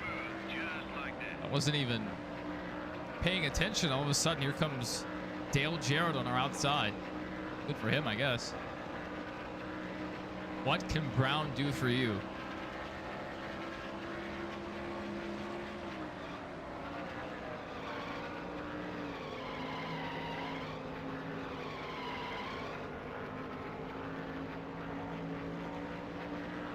Ask not what Brown can do for you, but ask what you can do for Brown.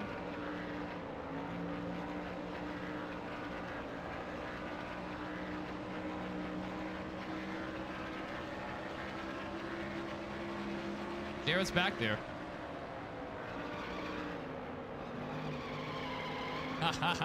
We've run that line several times.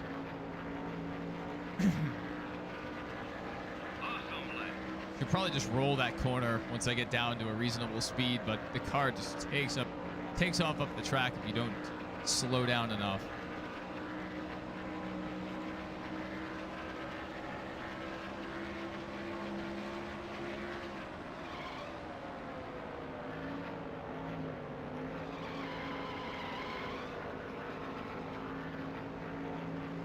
All right, one lap to go, sponsored by Credit One Bank. We didn't even need to let off like that. We're just bringing Jarrett back into the equation to make him feel good about himself.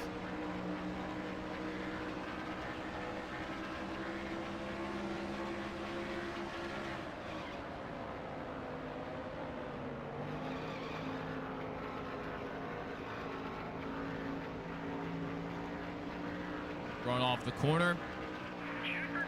And a good end to our race there. Not bad. Not bad. There were only a few lead changes. You could definitely tell the driver.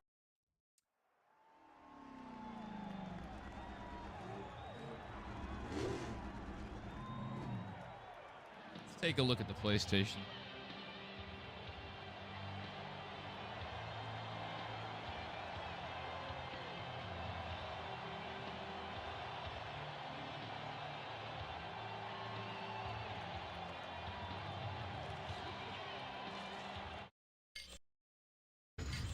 I was enjoying that.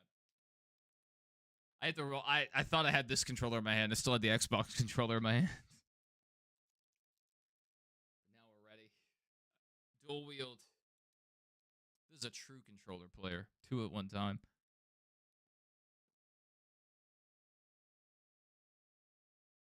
My DualSense controller is updating. Is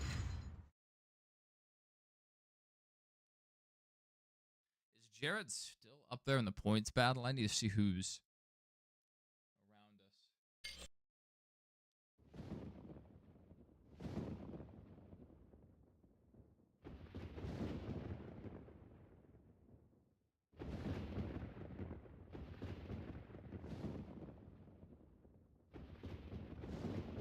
What am I doing?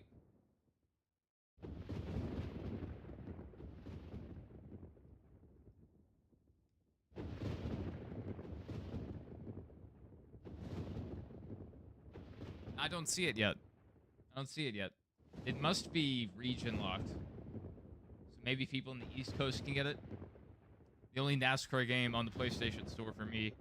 Oh, nope. I have to scroll over. Yeah, it's not available for pre-order yet.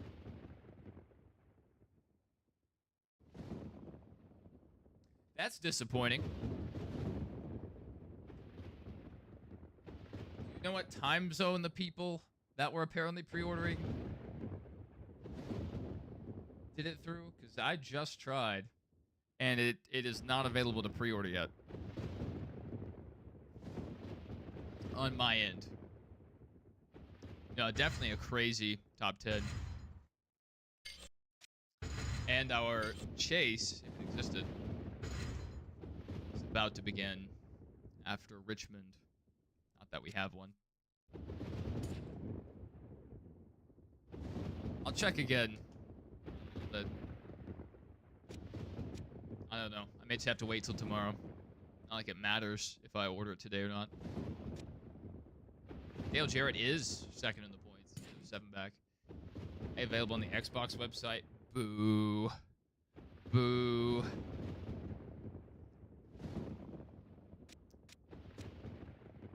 I will not be playing on the Xbox.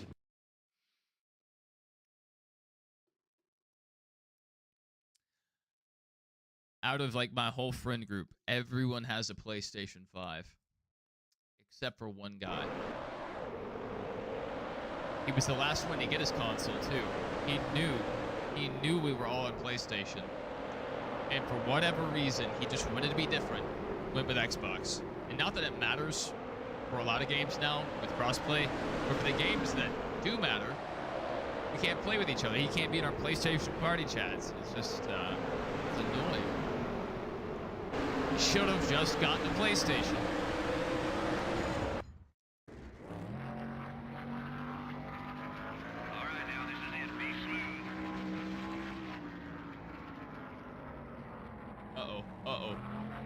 Not get the car down to speed. Well, this is a horrible lap. I'm thinking 14th. That's generous, but we'll see.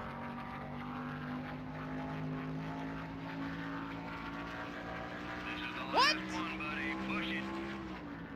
That was a horrible lap. My goodness. I guess our run out of the corner made the time up, but that is wild.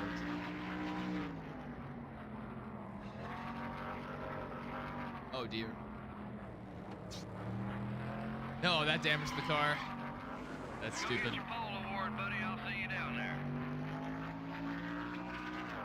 The car is really good already, but let's make it even better.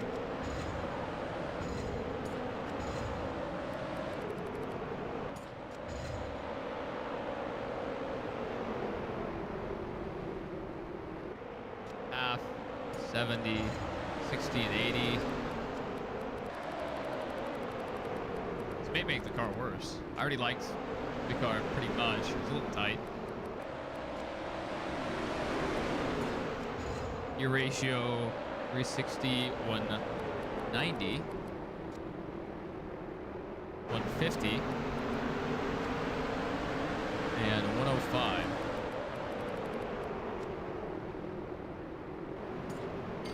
Okay. PlayStation have responsive to NASCAR ride after this. But you should. They probably not. I mean, there's a chance, but Get ready. Green, buddy. I think it's more likely that they were an associate sponsor or just on the car, like a GameStop car or something, or a video game that may have been advertised. I don't know if did we have a Sony car a long time ago, like back in the 90s? Did we have a Sony car?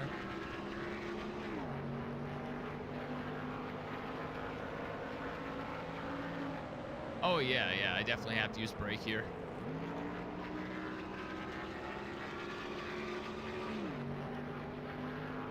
In this game, like, rolling the corner really isn't the play at most tracks.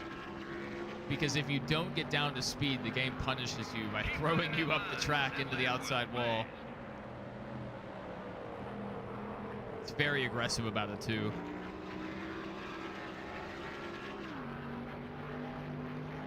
Sony car, that's... Alright. So there was a Sony car. Oh my goodness. You sure you're a professional? I was driving with one hand. That happened. That was not my fault. I mean, totally my fault, but I'm gonna blame my face.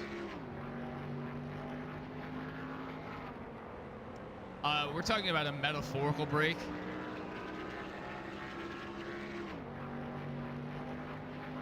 That was a great On lap, the, buddy. I think the thumbnail was originally made for NASCAR Heat anyway. And in that game, a lot of the tracks you actually can get away with just rolling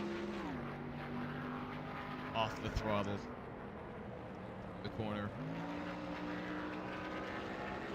Especially if you're running a tire wear race and just trying to save fuel. That was a quick one, buddy. Keep it up. You will lose time initially, but 30 laps into a run, you're gonna blow by the field. Look like some extra hours in the body shop this week.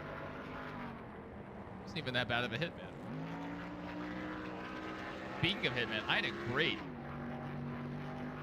playthrough. Keep it up. Great lap. I suck at that game, but on this one mission, you're able to snipe. And I was able to kill all 4 targets without being spotted. Go to the final objective room, and I didn't know what to do. And by the time I figured it out, I had 2 enforcers on me. I was in a room. One was coming in the front door, one was coming in the back door. And so I couldn't escape, so I had to kill those 2 people. I had to kill one other guy. And then I hid. So I ended up with 3 unauthorized kills, which is the best I've ever done. Just in a picture of the Sony car. Yeah, I need to check this. Need to. I was supposed to yesterday. Nice lap.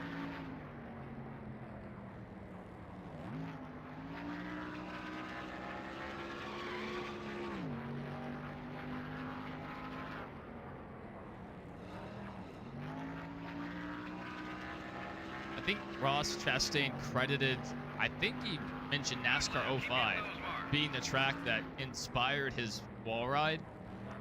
But I've tested it out, and it does not work. So I don't know what game he's referring to that had a wall ride capability. I would love to know. 5 more points. You've led the most. Great job.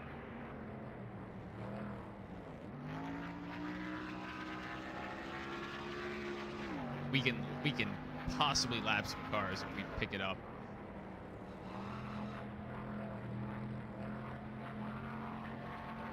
Wow, you're fast. Didn't get off that corner too well.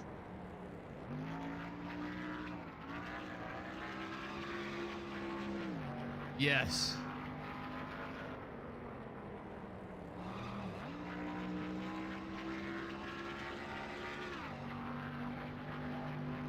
Good lap. Try to see the lap traffic.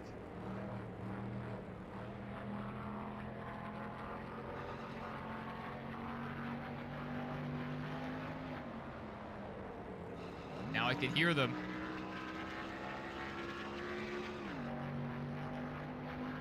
Great lap. Great lap. great lap, but it's red. We can do better. We were already going to gap the field, so I just wanted to make it official with the custom setup. And it's working. That's it. That's the speed we're looking for. This is Jeff Gordon if Ray Evernham never left. More accurate. Ray Evernham beefed Jeff Gordon car. Just turn, please. Good heavens. Come on. Sprinter of Black, you gotta tell me how to intimidate people in 05, because a lot of times when I do it, they end up getting loose and I just run into the back of them. Occasionally I can get it to work where they get loose and go up the track, but a lot of times they just fishtail and I plow into the back of them. Looking good out there.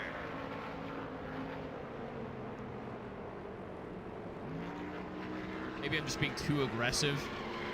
Oh dear. Gotta keep the fenders on it. No, I know. Got one outside. Car looks okay. Clear on both sides. I did not have to do that. That's what I'm talking about.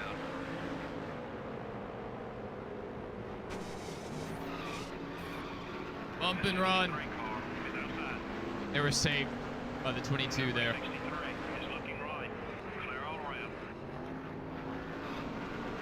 Got one down low.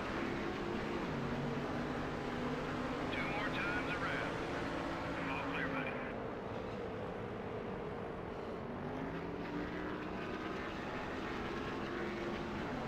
That's what separates us. Getting off the corners like that. Number 30 is inside. Oh my, are you serious? Waiting on you. I was gonna hit him anyway, but You're clear. You the it's man. not what I was looking for. Number 1, stand low. Got one eye. I mean, it hit him that All hard. clear, buddy. Car inside. Take care of that car. Good heavens. Win. Great teamwork. He drove into the back of whoever that was.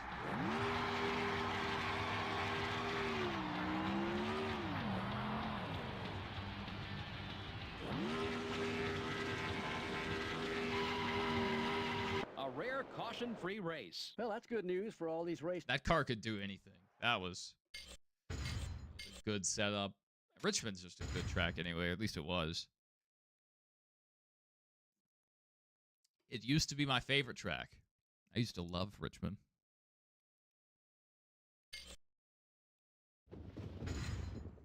Hampshire's up next.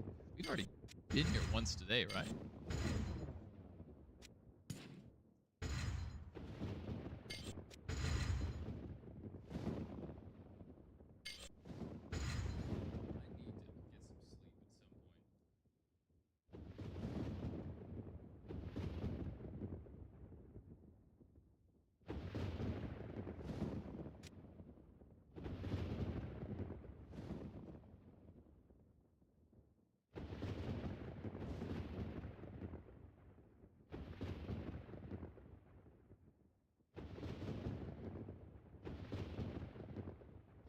Still not up yet. What time does PS5 release pre-orders? 10 a.m. Eastern time.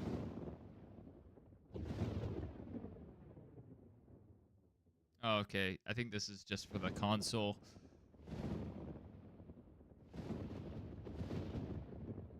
For games.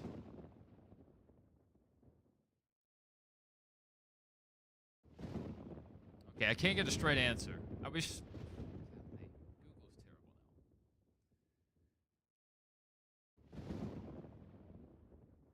terrible now. Let's go to the PlayStation website and see if they have it.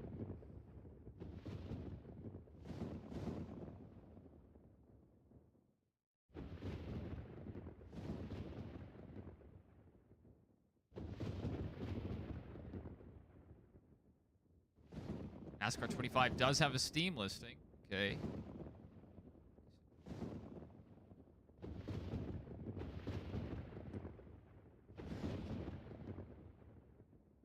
Let's go to my PlayStation app then. There's a will, there's a way.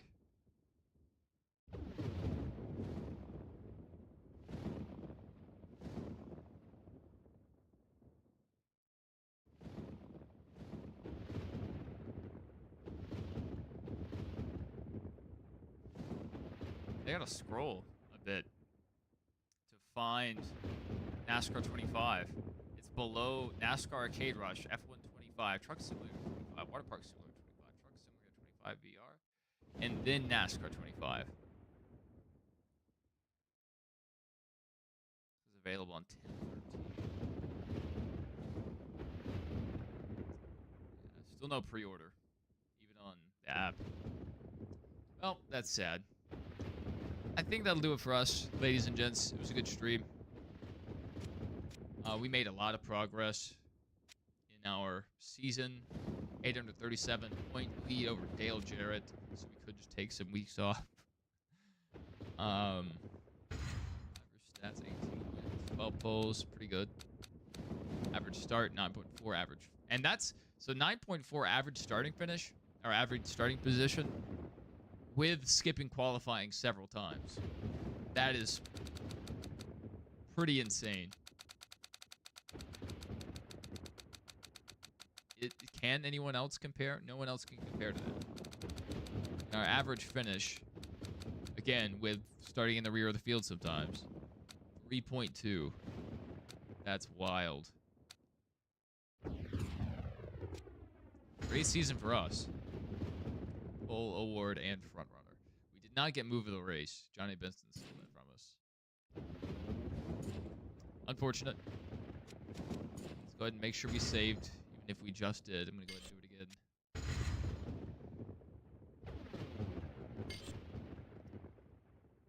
All right, ladies and gents, I might be back on a bit later. Sprinter of Black, you don't have to do that, man. Thank you so much. Thank you for the $24 dono. Our second super chat of the stream.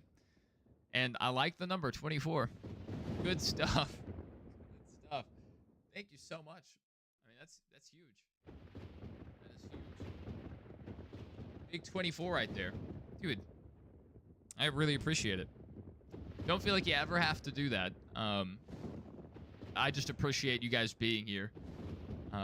It means a lot, especially after doing this for many, many years and just having maybe, if I was lucky, 1 to 2 viewers. So just the few of you that are here, the 68 that have tuned in so far, even this late at night on a weekday, is just amazing.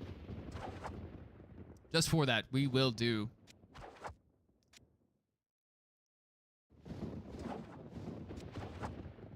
a lightning challenge. We're going to try to beat one we haven't done yet.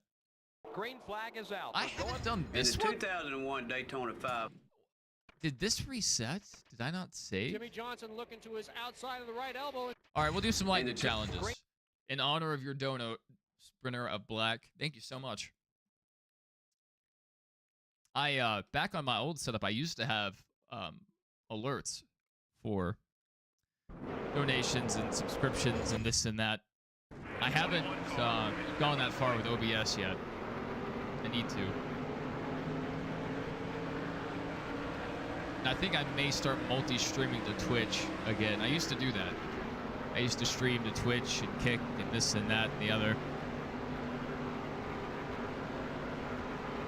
I think I may start doing that again.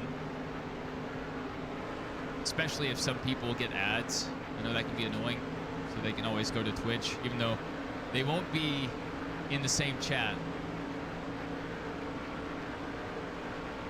Yeah, what? But I saw he was in, I want to say Belgium, at a concentration camp. I don't know if you saw that, but he said it was one of the most impactful things he's done in his life.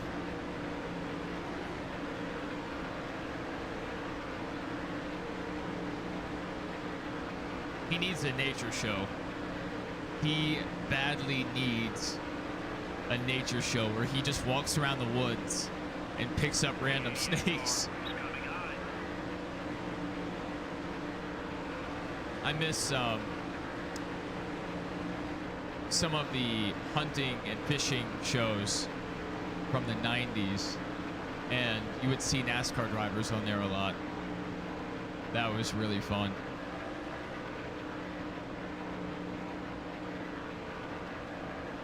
Yeah, Ward needs that.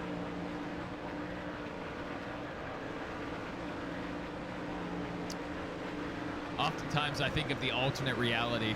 If Ward Burton had, not Ward Burton, if Jeff Gordon had gone with Bill Davis Racing to Cup. And then there was also, if he had gone to Indy or F1, he could have went anywhere in the 90s. Especially the late 90s, early 2000s. But Jeff could have went to Evernham. Imagine Jeff in a Dodge.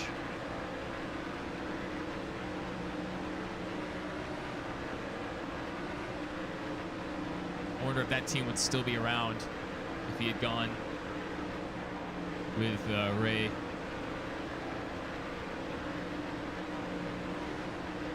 Yeah, his accent's hilarious.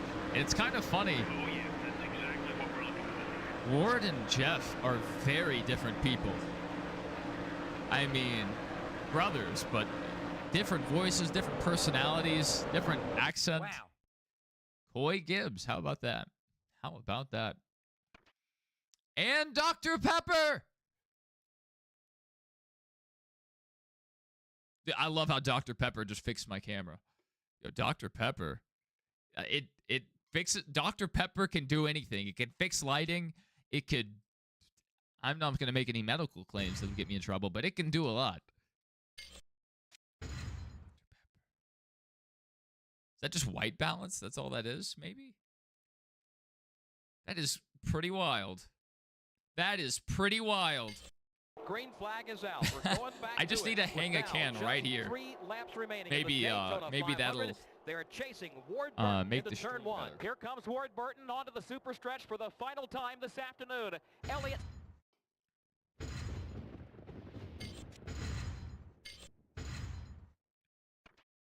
Jimmy Johnson looking to... In 2002.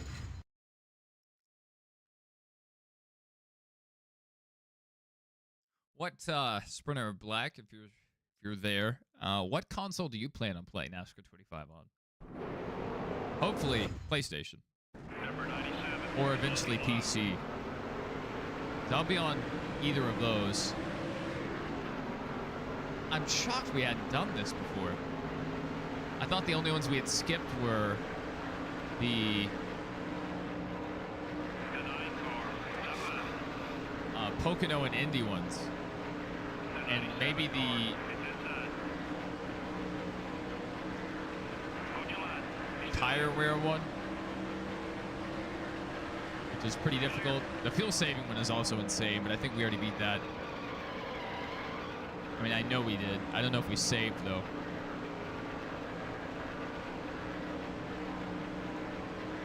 Man, this Jimmy Johnson low scheme, beautiful.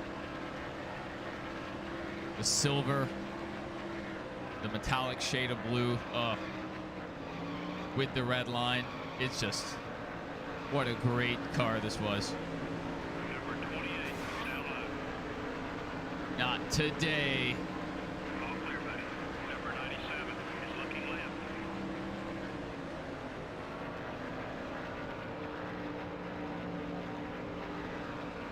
No modern consoles. Oh, man. Well, hopefully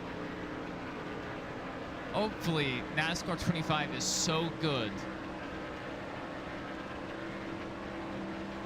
and circumstances work out where somehow you find yourself with a PlayStation. We'll definitely be playing NASCAR 25 a bunch. I think we'll give it a solid few months working through the career and just doing, race now stuff, especially during the off season. But we're not done with these games, these older NASCAR games. They're not going anywhere. I still want to play through 04, Thunder 04. I want to play through 07. I kind of want to do 2000 and 2001 for the Nintendo 64.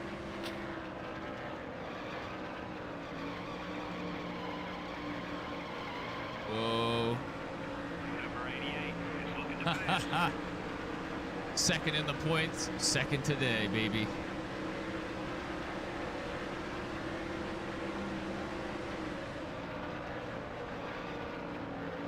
These games hold a special nostalgia, and you know, just the era of cars and NASCAR, the drivers, whatever.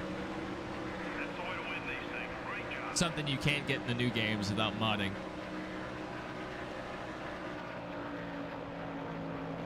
But we'll still be doing these older titles. Ooh, Elmo Langley.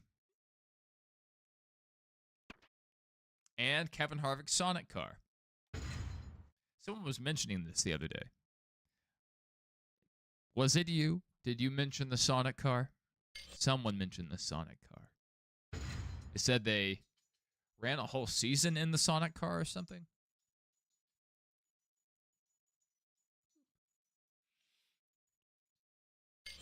Jimmy Johnson looking to his outside of the right. We'll go ahead and save. And save. And save.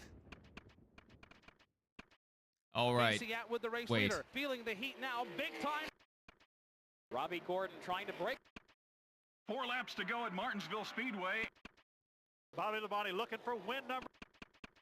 We must have not saved. We've already done some of these.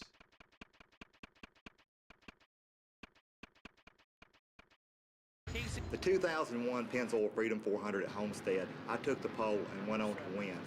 To do that, I had to pass my teammate Casey Atwood with less than 5 laps to go. But that win put Dodge back into the winner's circle for the 4th time in 2001 and brought Ray Abraham back there for the first time as a team owner. So you've got 5 laps to go at Homestead, and the number 19 Dodge Intrepid is in front of you. Let's see if you can bring the Winston Cup champion into the winner's circle again. That is hilarious.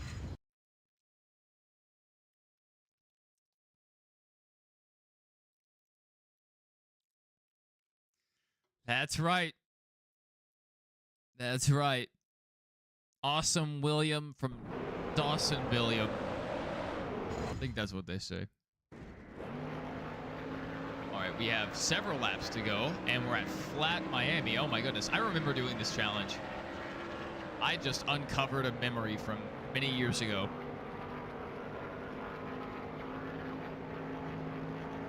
I remember sucking at this. So I'm excited. Tomorrow, my new headset is supposed to come in.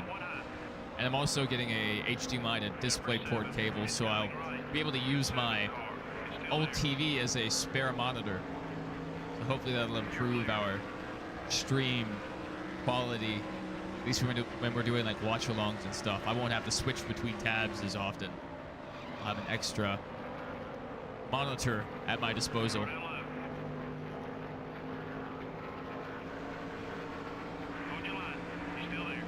And the headset will be nice because it is a wireless headset, and it can hook up to my PlayStation and the PC, so I won't have to keep switching headsets constantly. But I've had this one since 2018. I love this headset.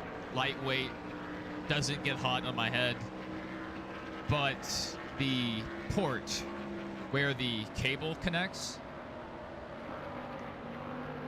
is I guess coming free from whatever board it's connected to. Maybe the soldering is going bad or something, or breaking free. But when the cable wiggles ever so slightly, the whole headset just cuts out. And even when the headset's still receiving power and audio, it still sounds weird.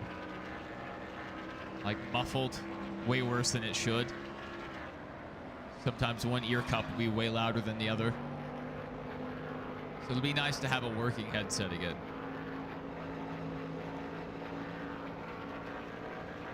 I consider just replacing this part, the headset part, And there were a few used ones on eBay, but if my headset went bad this way, what are the chances someone else did? And a lot of people throw their headsets when they rage, so the headset may not be in the best condition, even if they say it is. I've been scammed on eBay before.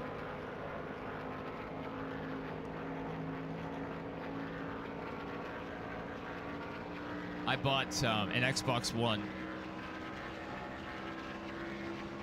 December 2015 for my first semester of college. I was going to leave my PlayStation at home, just take the Xbox. My roommate and I could play that. Well, I ordered an Xbox that was supposed to come with like 2 controllers, a headset, several games, maybe a few other things. Anyway, when I got the console, when I got the package, only the box was in the box. Only the Xbox itself. No cables, no HDMI, no power cable. None of the games that said they were supposed to be included. No controllers. No headset. And wow. eBay didn't help me. They said, oh, you need to talk to the seller. And the seller just asked me, can you send me a picture of what you got? It's like, I know you're scamming me, idiot. Yeah, I got scammed pretty hard on that one. I could have bought a new Xbox for the same price.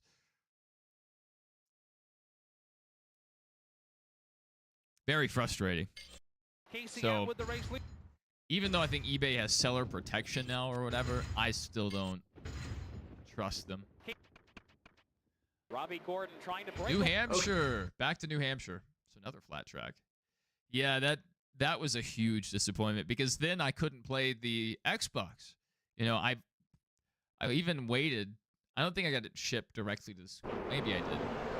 But The 40 car. Anyway, I didn't unbox it until I was at school in my dorm. The 24 car. And Foreign tires won't help us. Be careful. you can't just go to the store and buy an Xbox, power brick and cable and stuff. At least not in that small college town. So I had to, oh my goodness, I forgot about that. I had to order one online, so I had to wait even longer and spend even way more money than I would have if I just bought a brand new Xbox One that would have come with a controller and come with the cables. Yeah, made me very mad.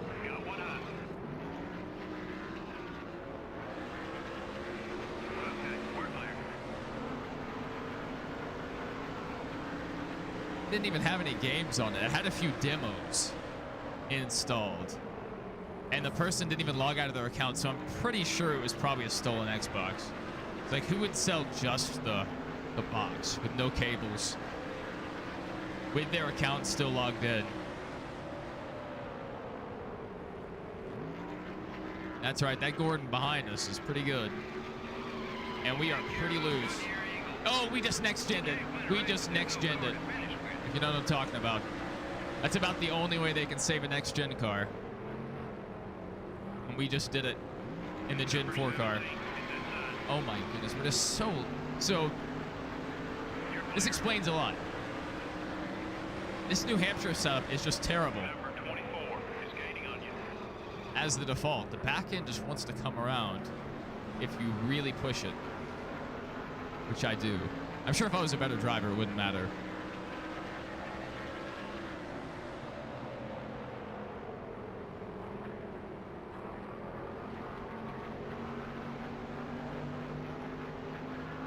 Well, we're going to hold on to get the win. Good stuff. What did we unlock? Come on, give me something good. Give me something good. Wow. Dan Pardis, the Outdoor Channel, and Brian Vickers.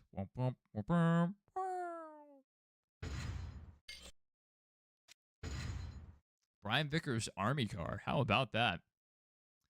I may have to race with that at some point. I love these Robbie Gordon trying to Thunder plates. Back when you could unlock new paint schemes for free just by playing the game. What an awesome system. 4 laps to go. Back to Martin. Nowadays, you just have to buy everything.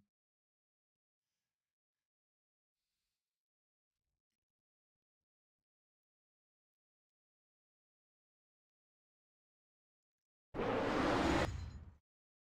24 car is looking high. All right. This one might be difficult. It's like, I definitely will overdrive this thing. Oh, man. I hope we don't get left racing surface.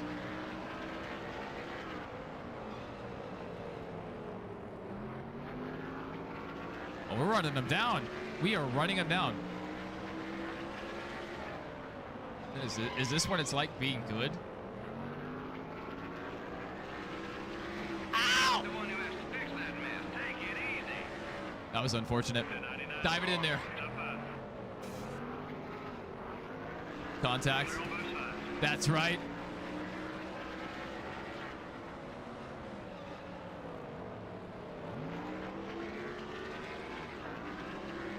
All right, we have to hold on for 2.5 more laps. Those tire marks look kind of like they were floating above the track. Hopefully they're still there when we come back around. 19 flat. We can do better.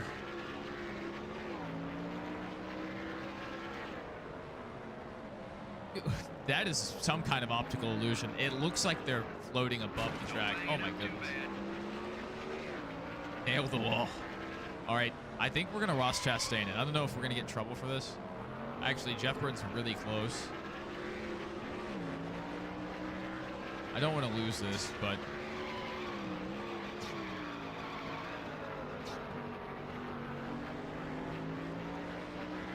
Oh yeah, that's exactly what we're looking kind of worked out. That's better than 05.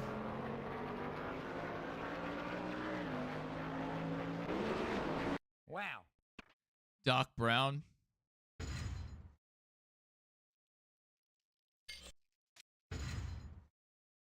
Got to get back in time. The Back to the Future musical or whatever is coming to my town. Martinsville Speedway and an incredible So, turn of events. John Andretti has probably not taken gonna the go lead see from it. Jeff Burton early in the race. But I could. It's not really a musical Body guy. to body looking for win number 1 in 2001. He's on the Pocono. rear back of Dale Earnhardt Jr. Looks down to the This is a disgusting challenge.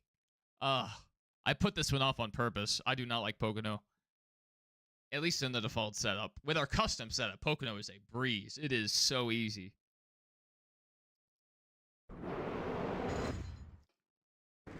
You have to be aggressive enough to dive it in, but you can't overdrive it because then you're just punished more. So it's this weird balancing act you have to do.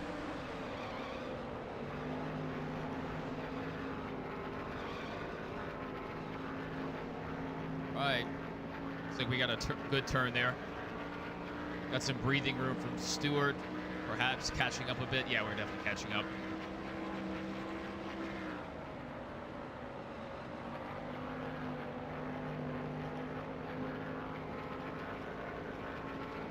Might have been a little bit aggressive there. Aggressive on the braking. I might have been able to be a bit more aggressive, I guess, is what I'm trying to say.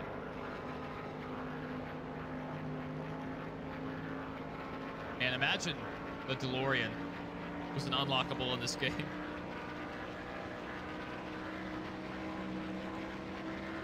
I never unlocked the pace car. I would love to know how to do that. I think that's a thing, right? Bobby Labonte's tutorial video for NASCAR Racing 2 is rather cozy. I don't know if I've seen that. Oh, yeah. Oh, we've achieved our goal. What do we do now?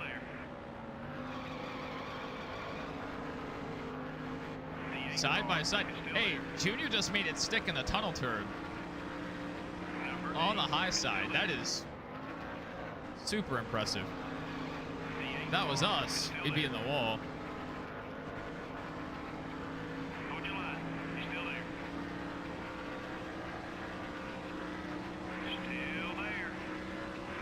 Oh, the car sounds so good. All clear, buddy. Oh, yeah. The higher the RPMs go, the more I like it. It's up on YouTube. May have to check that out. All around. Seems like an interesting little footnote in NASCAR gaming history, but it's cool that someone preserved it.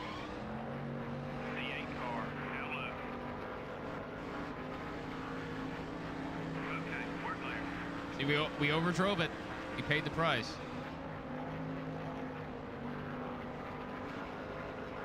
Hold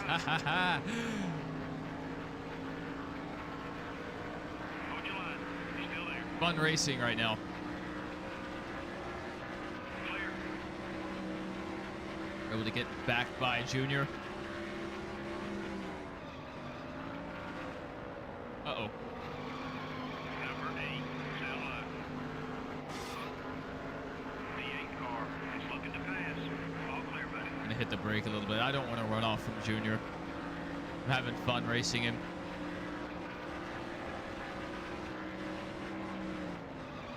Number 8 is inside. Okay, we're on the outside. Okay, we're gonna be able to dive it down in the inside.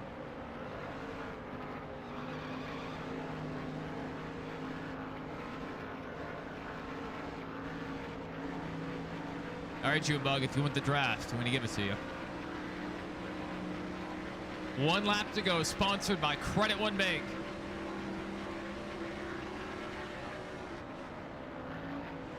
Car left. Still there. Tony Stewart waiting in the wings. All clear, buddy.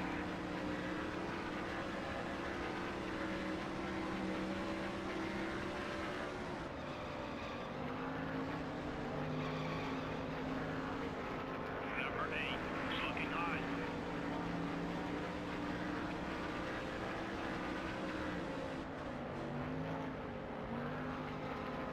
Oh, we let off a bit too much there.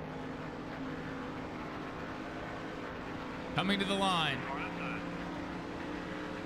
Ha ha! Challenge me. Way to go. Ran him pretty clean. That was fun. That was a really fun one. Wow.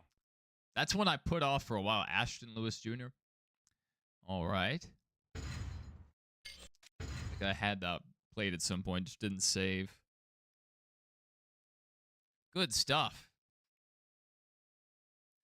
Still not seeing any movement on NASCAR 25. Bobby Labonte looking for win number 1 in 2001. He's on the rear deck of Dale Earnhardt Jr. Looks down to the inside, sweeps I don't high. Earnhardt Jr. covers. I guess by the time I get home from work tomorrow. Sweep down low into turn number 3. Here comes Bobby Oh, Labonte's JC. orange and green Pontiac, but the red Chevrolet of Dale Earnhardt Jr. is a YouTube stubborn didn't like your foe. chat. They Earnhardt tried to block Jr. it. fights back to the Booby inside. Labooby. Labonte is still there, but Earnhardt. Yep, bringing home the win. Brenner Black said, in another universe, Bobby Labonte was a gamer. Imagine we had an older Jeff Gordon seems to have. Here's how. older version of Twitch. I guess people would just stream to television instead, because dial-up would not have supported that. The 40 car is looking low.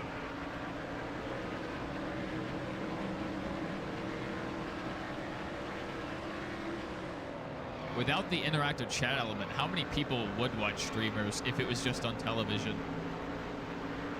I'm sure it's less. Even though most of our people, and even though I say that, most of our viewers on this channel watch on television.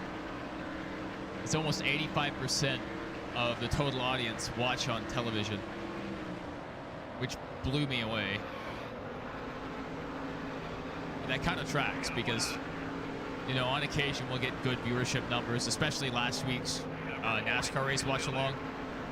We had like 35,000 people tune in over the course of the race.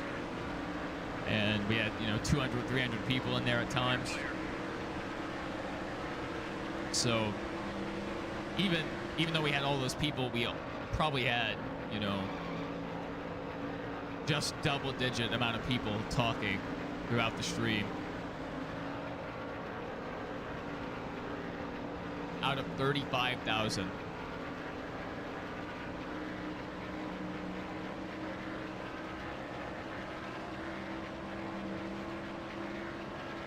So that number makes a lot more sense when you factor in all the people watching on their televisions.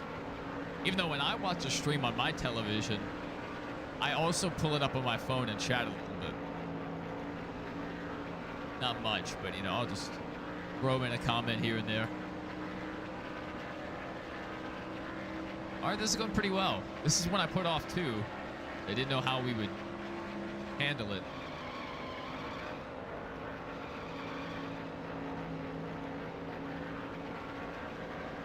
Seems like it's going pretty well. Oh yeah, let's not get left racing surface. Being too aggressive through the corners. I've been here. Been here before. I've played these games before.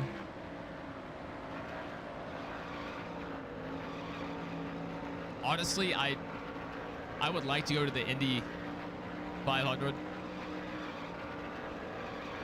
I think that's like a once-in-a-lifetime deal. Like something that racing fans should do. But I don't feel like it's a good track to watch a race. Maybe in one of these seats in the corners, this would be fine.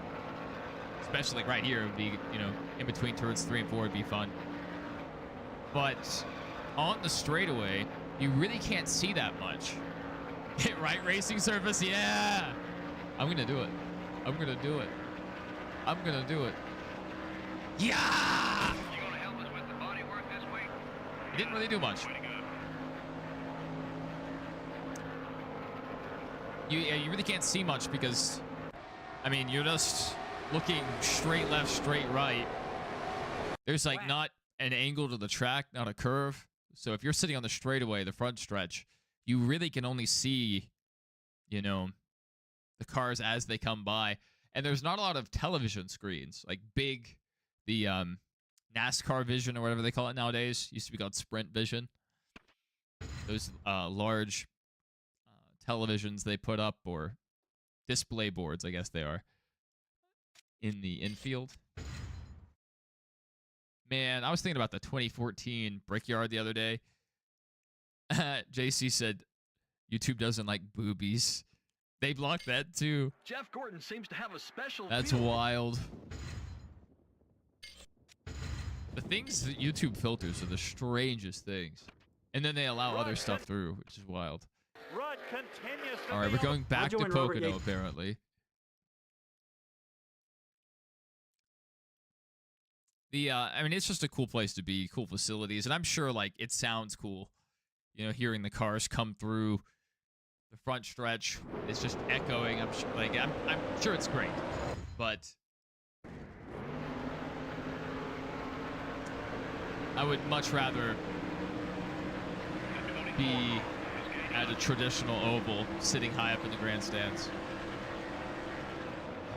Here comes the rooster. Number 24, hello. Possibly. Zero by side. Got a good run off the corner. Maybe we can have some good racing with Jared here.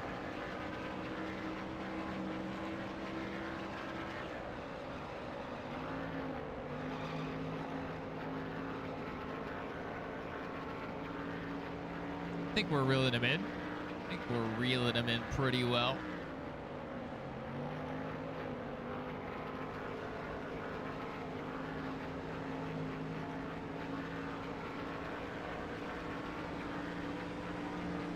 Yeah, I don't like tabbing in between and managing it myself. I'm not sure why boobies would be filtered, though. I may just have it on, like, automated. Number 88. But I can't imagine I would have it on too strict of settings, because You're clear. just, I don't know. I'll have to double check that. Wish Tiburon released the full blooper reels for lightning challenges. Number 88. That would be funny. Is that a thing? Are there blooper reels for the challenges at all? Because I'm sure that's hilarious.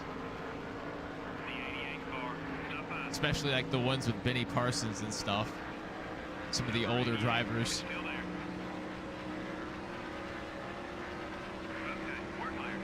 I'm zooming.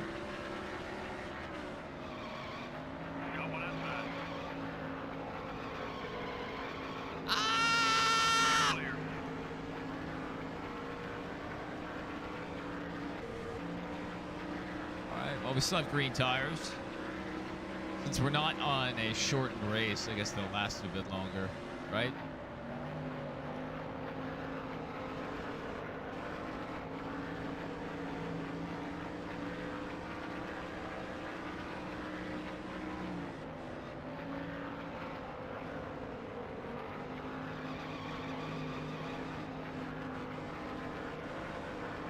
Making a Thunder 2003 video shows some of the drivers flubbing up their lines. Oh man, I don't think I've seen that.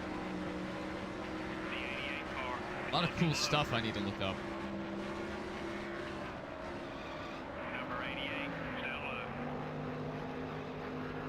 Oh baby, running the high line at Pocono. What you know about the high line at Pocono? Every now and then you get some dump coming out of Bubba being gay. Yeah. Yeah. Thankfully, the King is Dead's usually in here whenever the chat gets rowdy. He just has good timing on that. So a lot of the times, if we get a bad comment like that, he snipes it before I ever even get a chance to look at it. And he does a good job. There's some that I wouldn't, you know, necessarily block that he does, but I'm okay with it.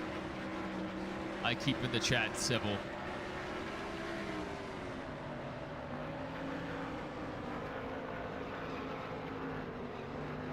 I love when we're doing the race watch-alongs. People coming in the stream and like, hey, why can't I see the race? Hey, show the race. Like, buddy, our channel will get banned. That's why our race watch-along got so many views last week. Is NASCAR was actually banning people that were streaming the race. So it was bringing them over to us, which was awesome. Because it's hard to compete when someone's streaming the actual event. The 88 car is still there. Haha. Might have been able to beat him. I think we were coming back on him a little bit, but went ahead and iced it there. All right, the ones that I was afraid of, wow, we actually did pretty well. Cale Yarborough. That's a good one. That's a good one. I want the pace car. I see it right there. I don't know how to get it. I mean, do I have to, like, do all the time trials? Do I have to do something in career? I mean, that's all, right? Do I have to win at every track, maybe? I mean, how do you unlock the pace car? The Coca-Cola 600 at Lowe's Motor Speedway, the longest race of the NASCAR Winston Cup season, but Iron Man Tony Stewart is running in the top 5, even though he raced 500 miles at the Indianapolis 500 before starting this event. Tony Stewart qualified 12th, but had to start at the back of the pack after missing the driver's meeting, but is currently running 3rd. Tony Stewart, the fastest car on the track, but is there enough time on like every Thunder plate? Flag is out, 1 to go. Even when you do it, it's hit or miss whether you'll get it. Ahead of Kevin Harvick, and 1 second behind is Tony Stewart. Coming down the backstretch, Jeff Burton on his way to victory. Kevin Harvick. Oh, okay. Thunder 04 but has, Burton okay. comes out of turn 4. It's Jeff Burton for the win, followed by conflicting Kevin information Harvick on this. Tony Stewart. You can't help but get the feeling that if Tony Stewart had 4 more laps. How do I get the pace car? Even here, I can't get a straight answer. There are no legitimate in-game ways to unlock it, so players would need a cheat device or potentially explore the PC version of the game. That's not true. Right?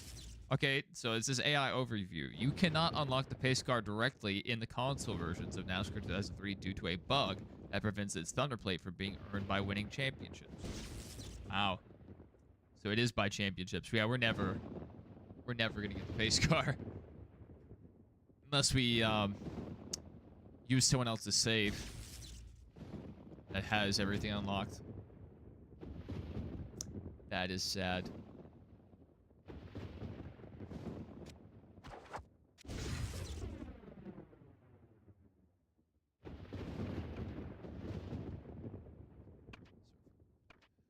Qualifying. I don't like those. I don't like starting on the pole. So even if we did have those, I would turn them off. 79 of 171, so there's still a lot remaining. Probably a lot of the track ones. New plate. Is that, that's probably Dale Sr., right? In that spot? I think if we change our name in career, we can unlock that. Wow, several new drivers. How did we get those?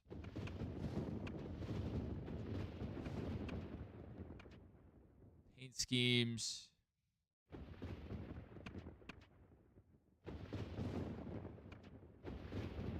Interesting. We're missing quite a bit, actually. That we just have to drive as the driver, right? Win. So that's how we can unlock that. You can tell I don't race as a ton of drivers. Yeah, I mean, just tons of them missing. Videos. What videos are there? And then back to the qualifying. What's interesting? So we have a ton of plates left, actually. I don't really know if I care enough to go for that, but we'll see. We'll see. That will actually do it for us. You guys could thank Sprinter of Black for prolonging the stream with that $24 dono. That was huge. But I do need to get some sleep. I have to be up in 3 hours.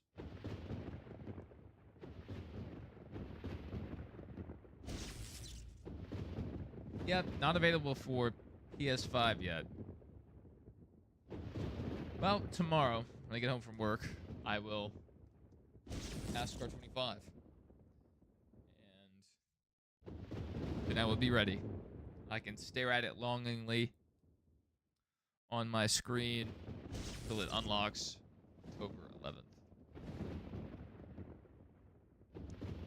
But until next time, ladies and gents, it's been real. It's been a fun one. 2.5 hours. Like, that's way longer than I plan on going, but we're having fun. The races were going pretty well. Sometimes too well. We ran off with a few of them. But fun stuff overall.